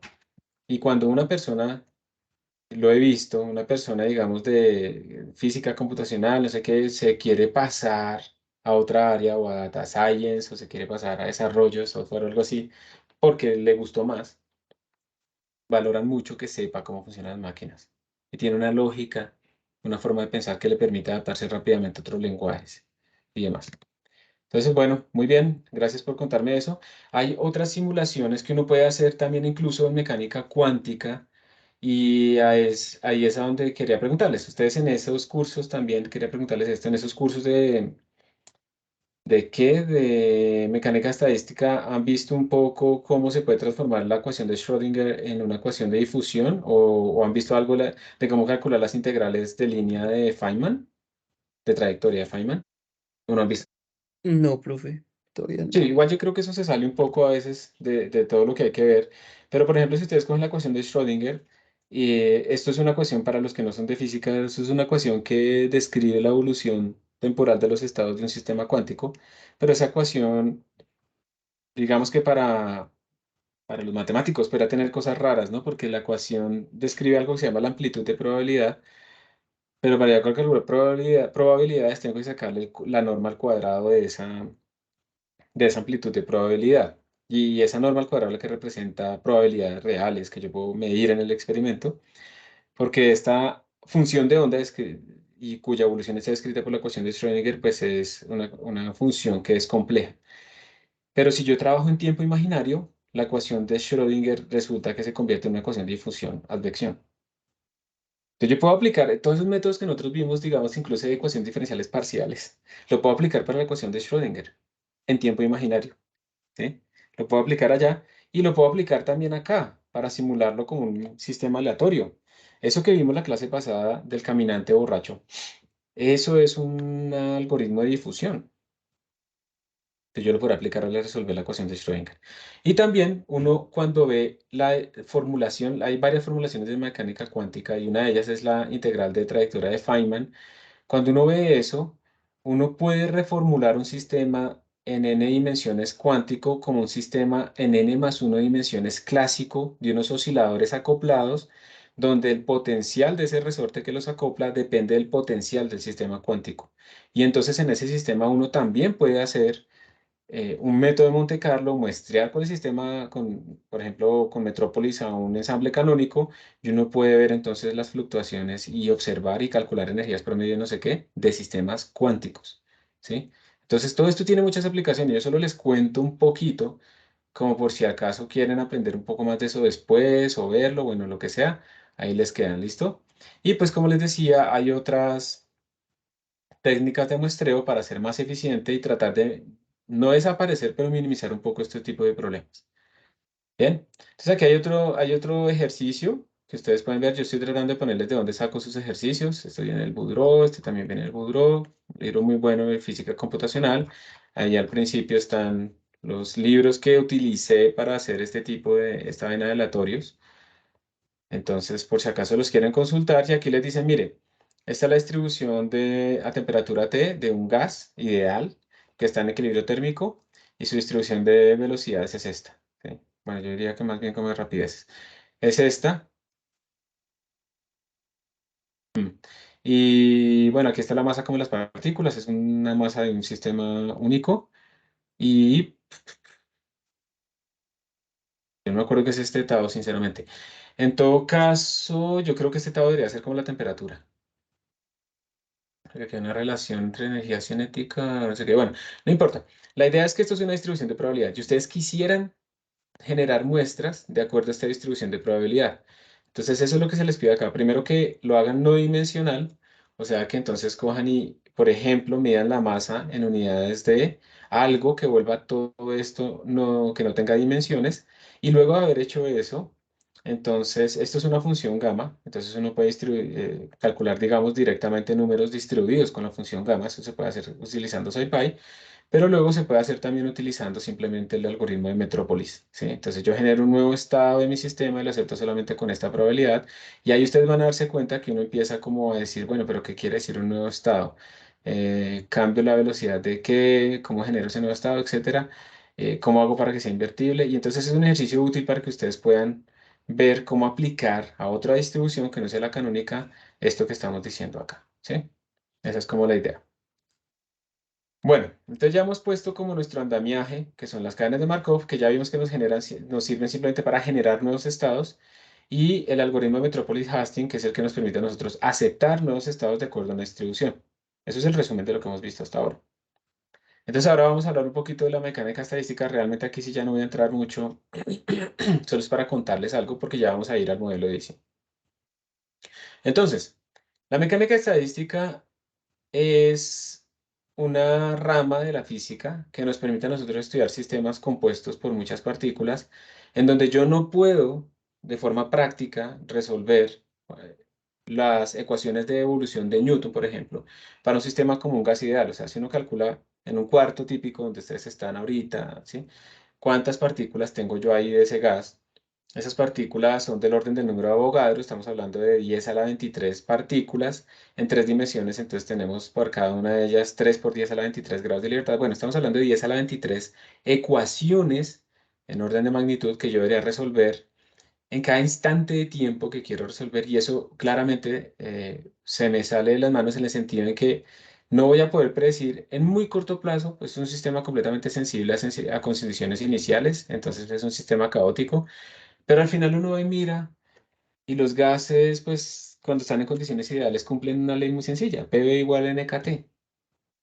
Pero esa vaina surge de forma macroscópica de toda esa interacción masiva, esos billones de colisiones por segundo que están ocurriendo en nuestro sistema. Entonces, la mecánica estadística se ocupa, digamos, de obtener esas propiedades macroscópicas en términos de algunas condiciones o propiedades microscópicas del sistema, y nos permite hacer esa transición, y se basa en que cuando uno tiene sistemas muy grandes, que le llama como el límite termodinámico, donde las fluctuaciones se vuelven demasiado pequeñas, pues precisamente lo que yo mido está tan bien calculado en el sentido en que las fluctuaciones han bajado tanto porque el sistema tiene unos grados de libertad tan gigantescos, pues que yo puedo predecir esos comportamientos tan sencillos de aparentemente sistemas que tienen una dinámica microscópica terriblemente compleja, ¿sí? Entonces la mecánica estadística nos permite estudiar este tipo de sistemas, pero a partir de información que va más allá de lo que nos da la termodinámica, porque se basa en la información de los microestados del sistema. Entonces, en particular, nosotros aquí estamos metidos en el ensamble canónico.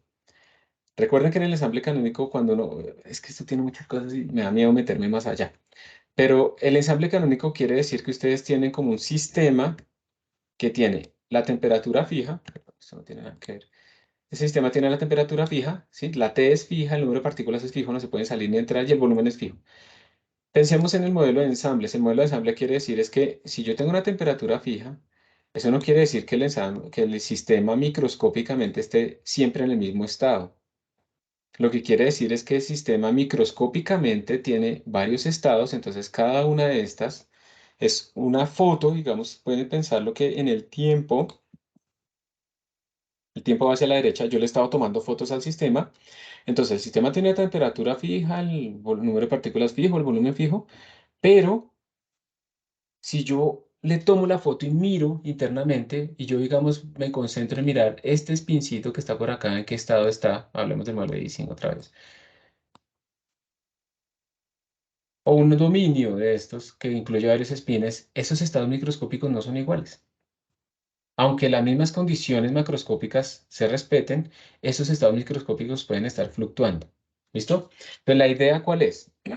La idea es, si yo estoy en el ensamble, yo puedo mirar esto en el tiempo, o la forma, o la manera formal de hacer esto es que yo puedo imaginarme que es el mismo sistema, pero yo le tomo varias muestras. Genero varios sistemas, genero un ensamble, de ahí viene esa palabra, que es la forma en la que Gibbs calculó pues este tipo de probabilidades.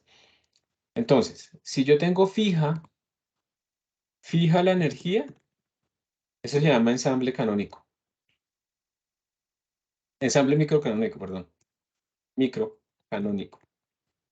¿Listo? Y entonces cuando yo fijo la energía, se puede demostrar que la probabilidad de obtener este estado es la misma probabilidad que obtener este estado.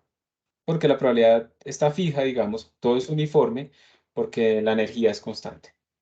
Pero si ahora lo que yo fijo es la temperatura, entonces lo que tengo es el ensamble canónico. Yo no sé por qué le llaman así, sinceramente. No sé cuál es la razón histórica.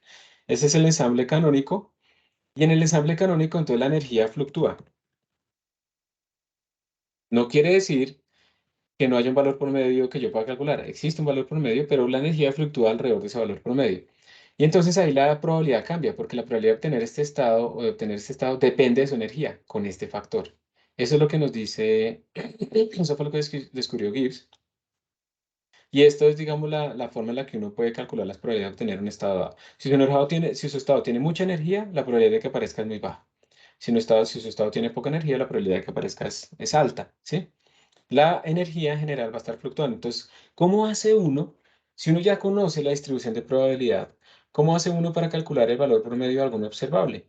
Pues uno aplica la definición, ¿no? Si yo tengo probabilidades y estoy viendo varios estados, entonces el valor promedio de ese observable pues va a ser simplemente la sumatoria sobre todos mis estados de la probabilidad de obtener ese estado por el valor de mi observable en ese estado, ¿sí? Por ejemplo, para la energía, entonces yo quiero la energía promedio, entonces yo calculo esta sumatoria, que es la probabilidad de obtener ese estado con esa energía por la energía en ese estado. ¿Listo? Y así calculo mi energía promedio. Pero la pregunta es, ¿cuántos estados necesito? Este es el objetivo fundamental realmente de lo que estamos buscando con el algoritmo de Metropolit-Hastings, ¿sí? Calcular observables. Entonces yo lo que tengo que hacer es poder calcular estados con la probabilidad que yo quiero, ¿sí? Entonces por eso es que el algoritmo de Metropolit-Hastings nos permite a nosotros generar estados con la probabilidad que yo necesito. Y recuerden, yo solamente tomo los estados, aunque tengan esta misma probabilidad, pues tengo que tener cuidado con la correlación, pero en general yo estoy generando estados y para cada uno de esos estados calculo su energía y eso es lo que voy a ir metiendo en esta sumatoria. Estoy asumiendo que no hay correlaciones o que ya tuve en cuenta que existen correlaciones entre estados inmediatamente siguientes, que ya simulé, no acepté inmediatamente siguiente, sino 100 veces después, 100 veces después, 100 veces después. Yo sé que todos tienen esta misma distribución. Es decir, esto ya apareció y ese es el punto, o sea, ya lo voy a escribir acá. El punto clave es, acá, esta es la forma genérica de escribirlo. El valor promedio de este observable es la sumatoria de la probabilidad de obtener este estado, sumatoria sobre estados, multiplicado por el valor del observable en este estado. Esto es si yo tengo estados que yo estoy muestrando uniformemente, ¿sí? Pero como yo ya estoy muestreando esos estados de una manera tal que ya sé que ellos están saliendo con esta probabilidad, eso es lo que hace el algoritmo de Metropolit-Hastings, entonces me reduce un montón esta vaina, porque yo ya puedo reescribir que este valor promedio de este observable es igual simplemente a la sumatoria de la energía en este estado sobre n. ¿Y por qué? ¿Por qué yo puedo decir eso? Porque yo ya muestré con esta probabilidad. Que todos mis estados ya aparecieron con esta probabilidad. Entonces se me vuelve muy sencillo de calcular. Bueno, aquí es el observable.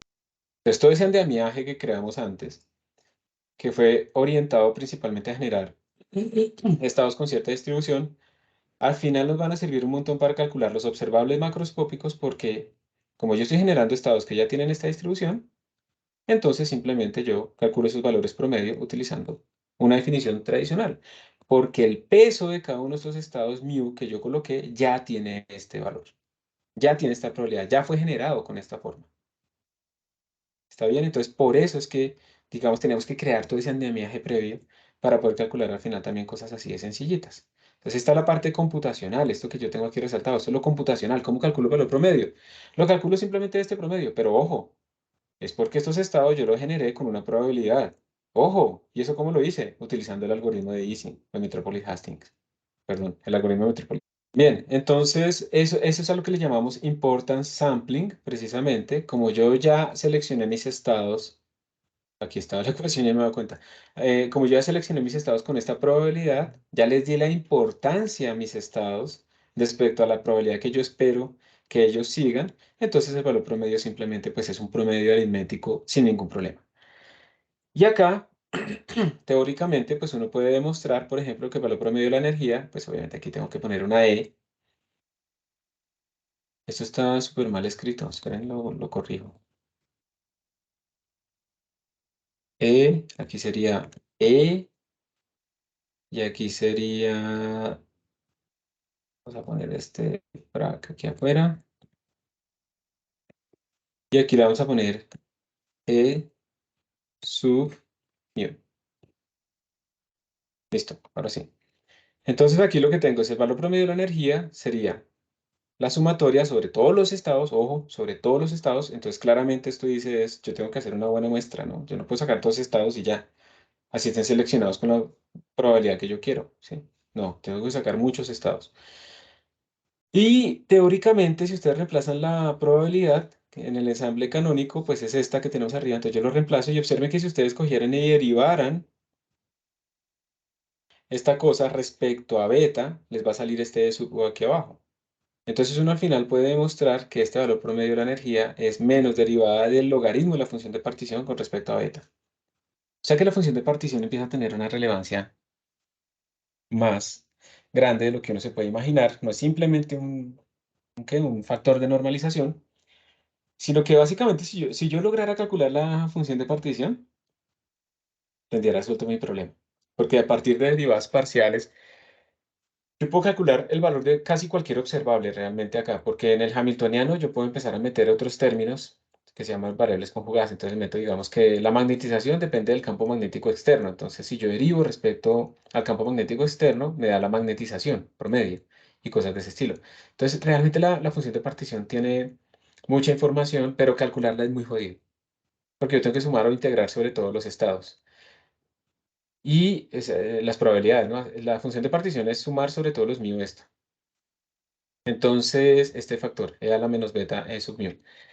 Y eso no es sencillo. Y vamos a ver, o sea, si yo tuviera, por ejemplo, un modelo de Ising de tamaño 5 por 5, esa sumatoria va a tener más o menos 2 a la 25 términos. No términos adentro, sino términos de sumatoria, sumatoria, sumatoria, sumatoria, suma de la suma de la suma de la suma de la suma de la suma. Que eso hace que para un sistema de Ising 10 por 10, que sigue siendo muy pequeño para representar un sistema macroscópico en el límite termodinámico, se vuelve intratable computacionalmente.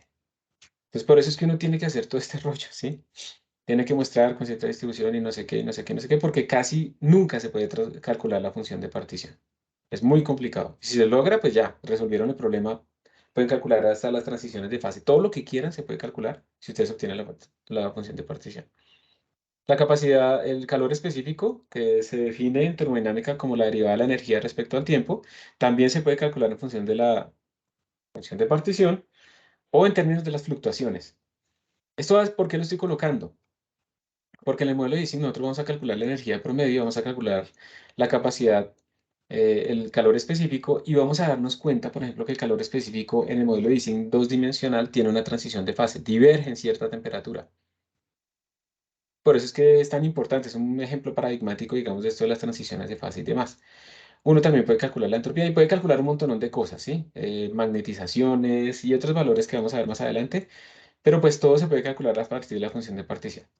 Lo que quería mostrarles entonces de la mecánica estadística, miren que es, obviamente esto no es mecánica estadística, es un resumen exageradísimo y abusivo un poco de la mecánica estadística, es que si estamos en un sistema que tiene la temperatura fija, su energía va a fluctuar, los estados del sistema aparecen con esta probabilidad, la probabilidad de Boltzmann, porque la energía, pues, digamos, va a fluctuar, y podemos calcular valores promedios de observables de forma muy sencilla si nuestro muestreo está siguiendo la probabilidad que queremos. Entonces, si yo muestreo, de acuerdo a la probabilidad de Gibbs, la probabilidad de Boltzmann, perdón, sí, así es como se le llama este término, eh, yo ya puedo calcular los valores promedios de mis observables de interés de forma muy sencilla.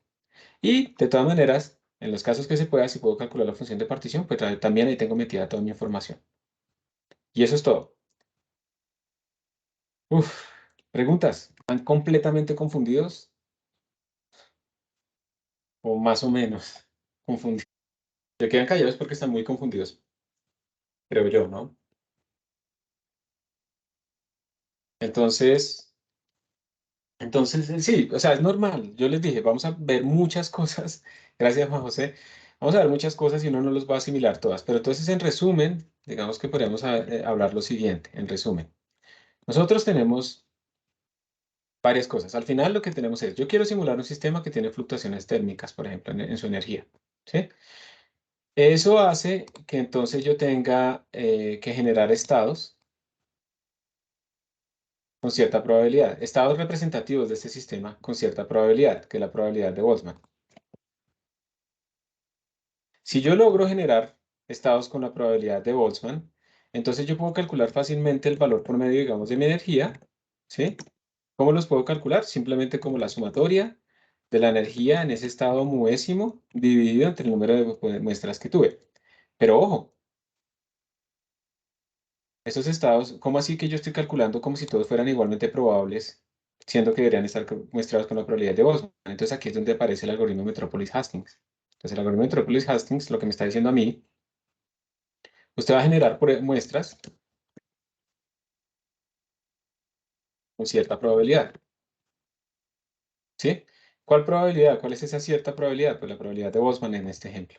Si usted genera muestras o fotos de este sistema con esa probabilidad, usted puede calcular los observables de esta manera.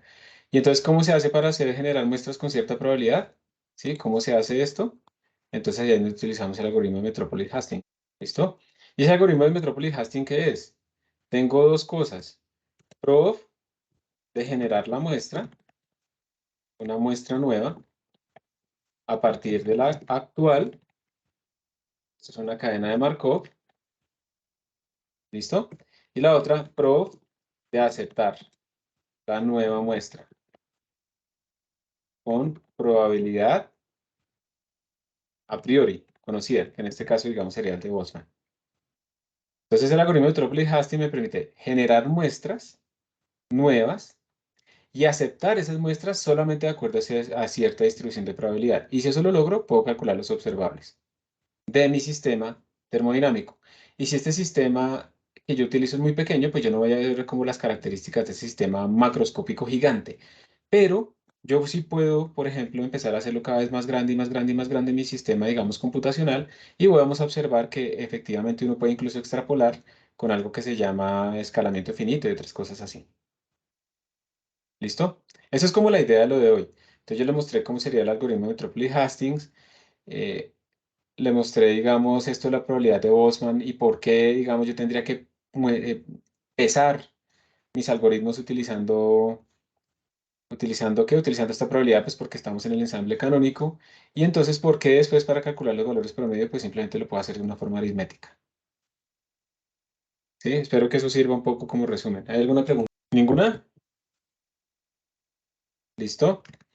Entonces ya vamos a trabajar con el modelo de Ising. ¿Listo? El modelo de Ising, entonces, básicamente es un modelo termodinámico. Espera un momento que tengo que hacer una cosa acá.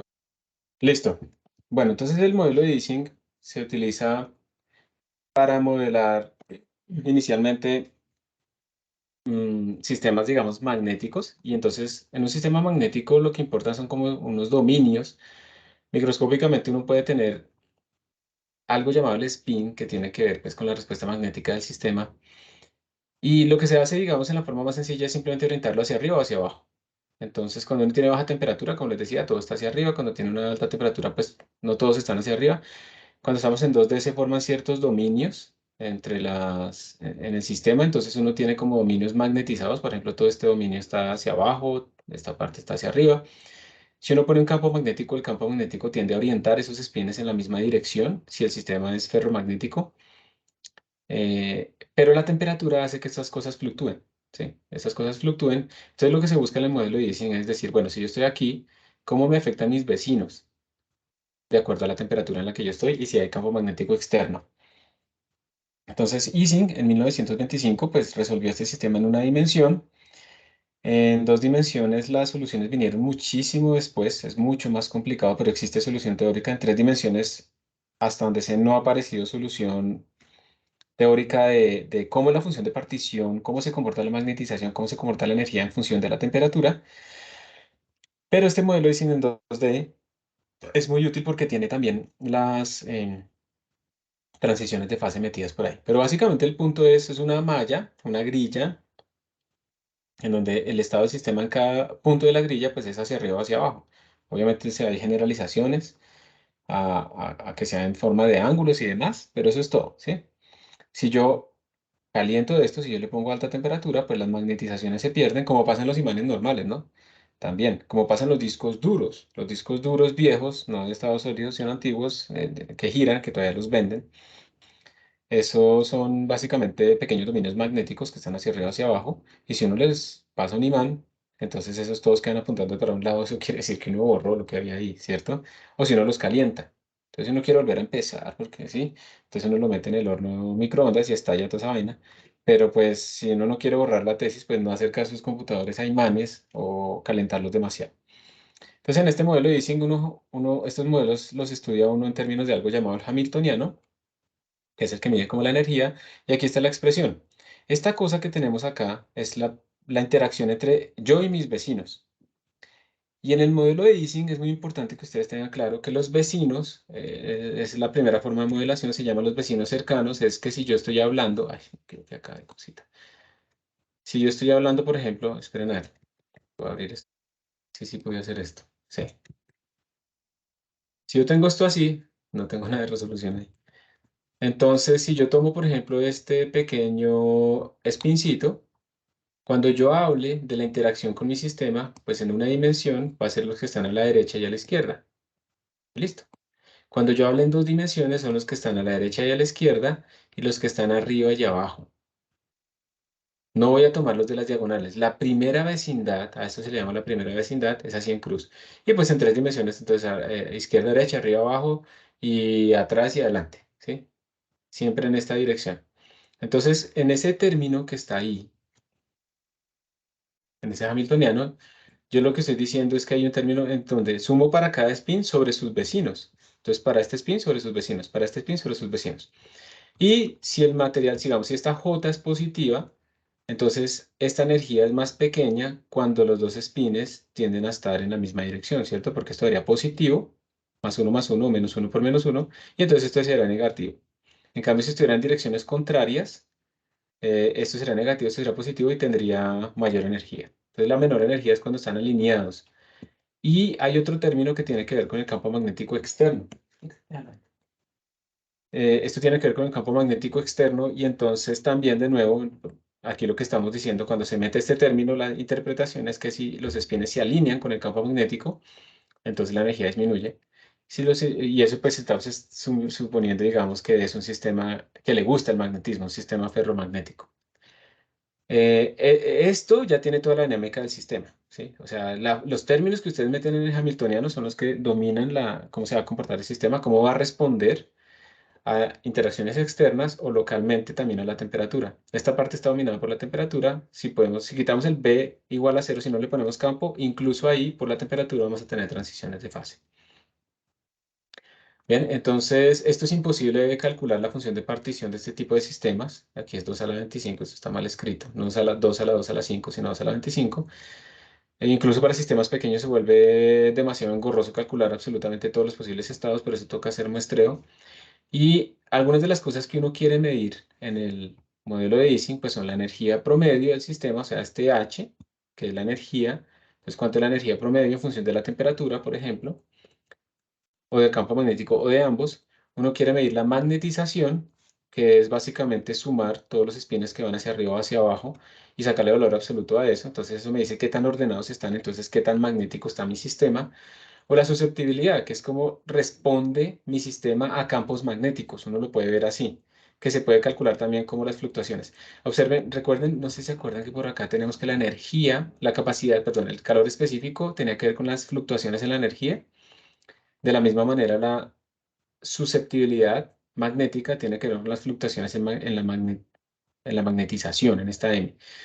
Y estas cosas, la susceptibilidad o el calor específico, son las que nos van a demostrar a nosotros también unas divergencias que vamos a ver en la transición de fase.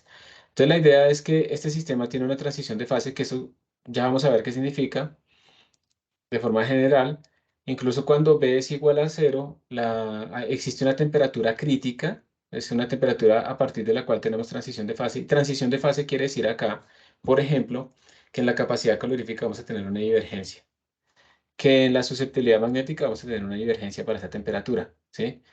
Y cuando uno tiene transiciones de fase, uno tiene algo que se llama el parámetro de orden.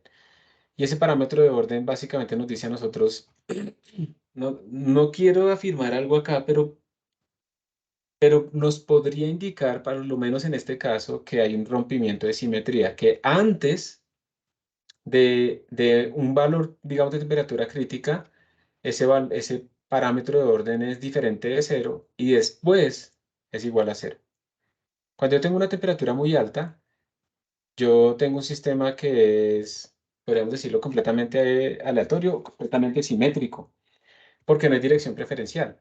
Entonces, digamos que en ese aspecto, cuando yo me hago una temperatura más pequeña, se selecciona una dirección, ya sea hacia arriba o hacia abajo en este sistema, y entonces se rompió la simetría porque ahora escogí una dirección preferencial. ¿Está bien? Entonces ese parámetro de orden me caracteriza mi transición, y miren que acá lo que tenemos es que dependiendo del tamaño de mi sistema, si yo tengo un tamaño chiquitico de 4x4, entonces miren que el parámetro de orden, que es la magnetización en ese sistema, y ese es el truco, cuál es el parámetro de orden de cada sistema que yo estoy simulando para poder caracterizar mi transición. Entonces, en este caso, la magnetización, miren que pues este baja, pero no se vuelve cero, ¿no? Pero si yo empiezo a aumentar el tamaño de mi sistema, observen que, por ejemplo, para 8 el comportamiento es más abrupto, para 16 es más abrupto, para 32 es aún más abrupto. Y entonces pues hay técnicas para poder extrapolar cuál sería esta temperatura en la cual ocurre la transición para sistemas termodinámicos, sistemas infinitamente grandes. La energía promedio se comporta de esta manera. Uno la tiene que normalizar por el tamaño como para tenerla en rangos apropiados. Entonces, por aquí está nuestra temperatura, que es el inverso de esto, es como 2.3. ¿Sí? Entonces, alrededor de 2.3 por J pongámoslo 1, es donde ocurre la transición. 2.3 es por acá. Entonces, uno sigue viendo los efectos de escala finita en este sistema. Y, y en las fluctuaciones, entonces en la capacidad calorífica, en ese punto de la transición, este pico tiende a infinito. En las fluctuaciones. Uno no lo observa, el pico va creciendo a medida que aumenta el sistema, pero pues uno no lo observa realmente porque el sistema es finito lo que uno está simulando, pero uno puede estimar a partir de los picos de estos para diferentes tamaños, uno puede estimar cuál es el valor en el límite termodinámico. Igual para la susceptibilidad, que es las fluctuaciones en la magnetización, ¿sí? Entonces aquí yo les puse la referencia donde saqué esto. Si ustedes quieren aprender más del modelo de Ising, entonces aquí hay varias referencias sobre las más condiciones que tiene el modelo de Ising. Nosotros lo único que queremos hacer ahora es modelarlo. O sea, lo que queremos es, en cierta manera, poder obtener este tipo de curvas. Y una cosa muy importante es que ustedes están viendo acá como barras de error. ¿A alguien se le ocurre cómo se podrían calcular estas barras de error? Si esto es un experimento computacional. Tal vez comparándolo con el valor teórico. Por ejemplo, podría ser, eso es una buena idea, pero supongamos que no tenemos el valor teórico, que estamos haciendo el de 3 dimensiones. Entonces, es algo que ustedes incluso les recomiendo yo que lo hagan siempre que utilicen algo de métodos de Monte Carlo o de números aleatorios, siempre lo deben hacer, y es cambien la semilla. Si ustedes, por ejemplo, utilizan una semilla, no sé, ponen la semilla de generar aleatorio igual a 10, eso les genera a ustedes entonces un estado inicial y unos subsecuentes estados del sistema. Si ustedes le ponen aquí otra semilla igual a 11, digamos, estamos asumiendo que estamos utilizando un generador muy bueno, semillas cercanas no generan estados cercanos. Entonces, pues estos estados que uno va a obtener después no son exactamente idénticos a los que uno tenía antes. Entonces aquí yo voy a obtener una energía promedio, observen, miren lo que estoy diciendo, voy a tener una energía promedio 1, voy a llamar sub 1, o sea, aquí yo lo que hice fue sumar sobre todas las energías que obtuve sobre n, y acá voy a obtener una energía promedio 2. De nuevo, como dice Metropolis Hastings, muestré con la probabilidad que necesitaba, etcétera, etcétera, pues entonces puedo promediar así. ¿Ustedes qué dicen? ¿Será que estas dos energías, bueno, computacionalmente no van a ser iguales, porque nosotros ya sabemos que cuando uno tiene una semilla diferente, la secuencia aleatoria que genera es diferente, entonces estos sistemas no son exactamente idénticos, en algún momento podrán coincidir, de ahí en adelante serán iguales, pero no son exactamente idénticos, y pues como uno está sumando, cuando uno suma en el computador cosas en diferente orden, ya la van a dar diferente. Pero hay algo más importante, chicos, y es que estas dos energías promedios, una calculada con esta semilla y esta calculada, no son exactamente iguales, son diferentes un poco, ¿sí? Y entonces uno lo que debe hacer al final es promediar sobre diferentes semillas. Bueno, veámoslo así. Diferentes semillas me generan diferentes valores totales. O sea, hago una simulación completa y me da un E. Y eso me va a dar a mí una energía, otra energía. Y aquí lo que yo estoy haciendo es hacer como un muestreo de tipo ensamble, precisamente, de muchas energías. Y entonces yo de ahí tengo que promediar todas estas energías promedio. O sea, tengo que sacar el promedio de las energías promedio y las desviaciones estándar de las energías promedio. Todo eso se hace computacionalmente. Y este valor que yo reporto acá es el promedio de esas energías promedio, es el valor que yo tengo allá en la gráfica con barras de error. Y las barras de error son las desviaciones estándar de este muestreo. Y esto es lo que ustedes también deben hacer normalmente cuando hacen simulaciones de tipo aleatorio. En eso que estaban haciendo ustedes para la tarea, que era calcular cuánto era el volumen en función de ¿qué? De, del número de muestras, ¿no? Para 10 dimensiones. Prácticamente sí, todos ustedes lo hicieron solamente para una semilla aleatoria. Y a ustedes les dan entonces unas curvas que fluctúan un montón, ¿sí o no? No me acuerdo, y veía unas curvas así que fluctúan un montón así. Tenían como una tendencia, pero haciendo una vaina toda rara. ¿Pero por qué? Porque cada uno de estos puntos que ustedes cogieron, ¿sí? Cada uno de estos puntos ustedes los cogieron a partir de una sola semilla. Y eso no está bien, en general. Ya cuando ustedes van a hacer algo, digamos, para presentar un artículo, una tesis, lo que sea, ustedes lo que tienen que hacer es, para un número de muestras, yo utilizo varias semillas y calculo cuánto es lo que me dio de volumen y luego promedio eso. Y eso me va a dar una tendencia que va a ser muchísimo mejor. Y si yo grafico la desviación estándar de esa promedio sobre lo que obtuve, esa desviación estándar más o menos yo la hice, me da básicamente una línea recta.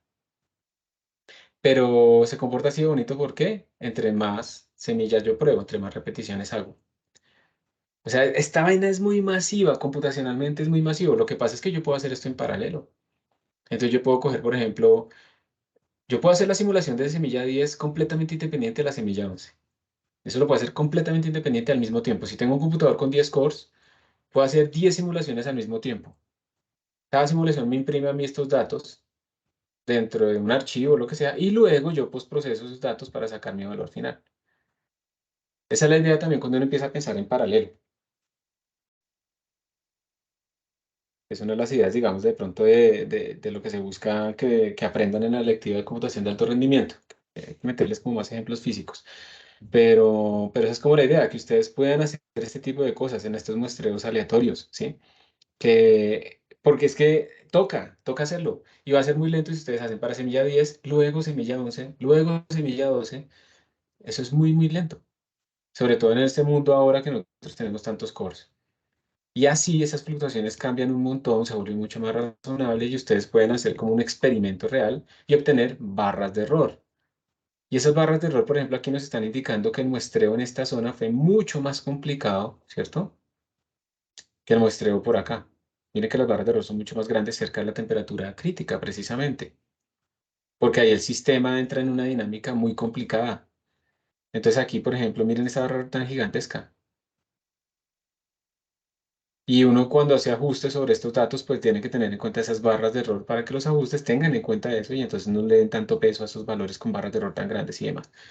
Todo eso es supremamente importante, ¿sí? Y eso es lo que debemos acostumbrarnos a hacer cuando tengamos números aleatorios. Entonces lo que vamos a ver en la próxima clase, porque obviamente ya lo alcanzamos en 3 minutos, es ya aplicar el algoritmo de Metropolis-Hastings a el modelo de Ising como tal. Vamos a ver que, pues esto ya lo hicimos, pero vamos a ver que podemos incluso simplificar un poquito este delta E cuando hacemos un cambio.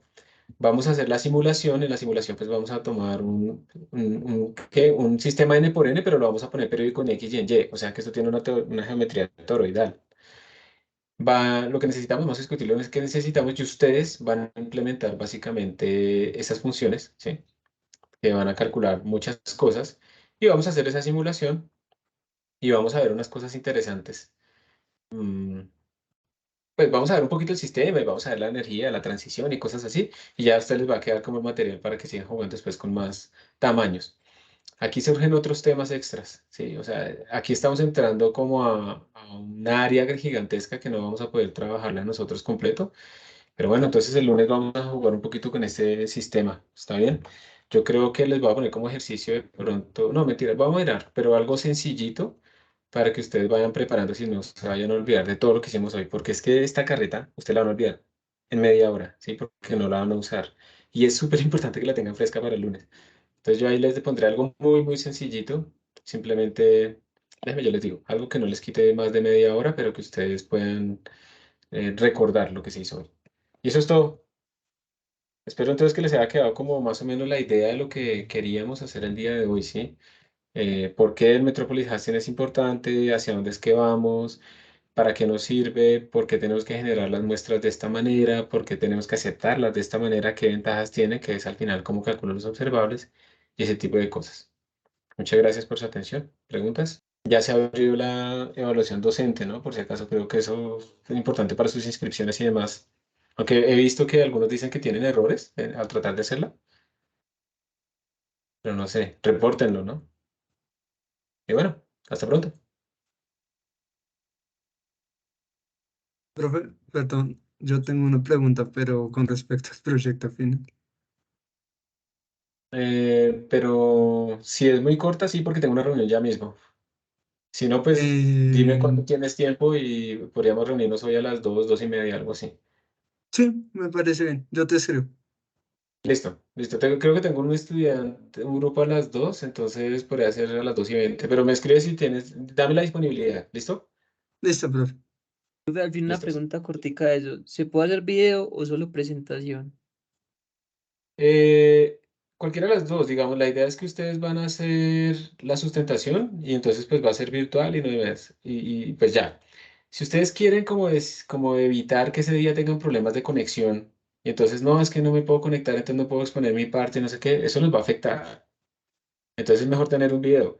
Pero si dicen, no, ya hemos ensayado y siempre nos ha ido bien, pues no, lo pueden presentar ahí en tiempo real, no pasa nada. Lo que ustedes prefieran. Lo que pasa es que si es por video, pues me tienen que enviar antes el enlace para yo descargarlo y poderlo poner. Ah, listo, profe. Listos. Bueno, hasta pronto, que estén muy bien.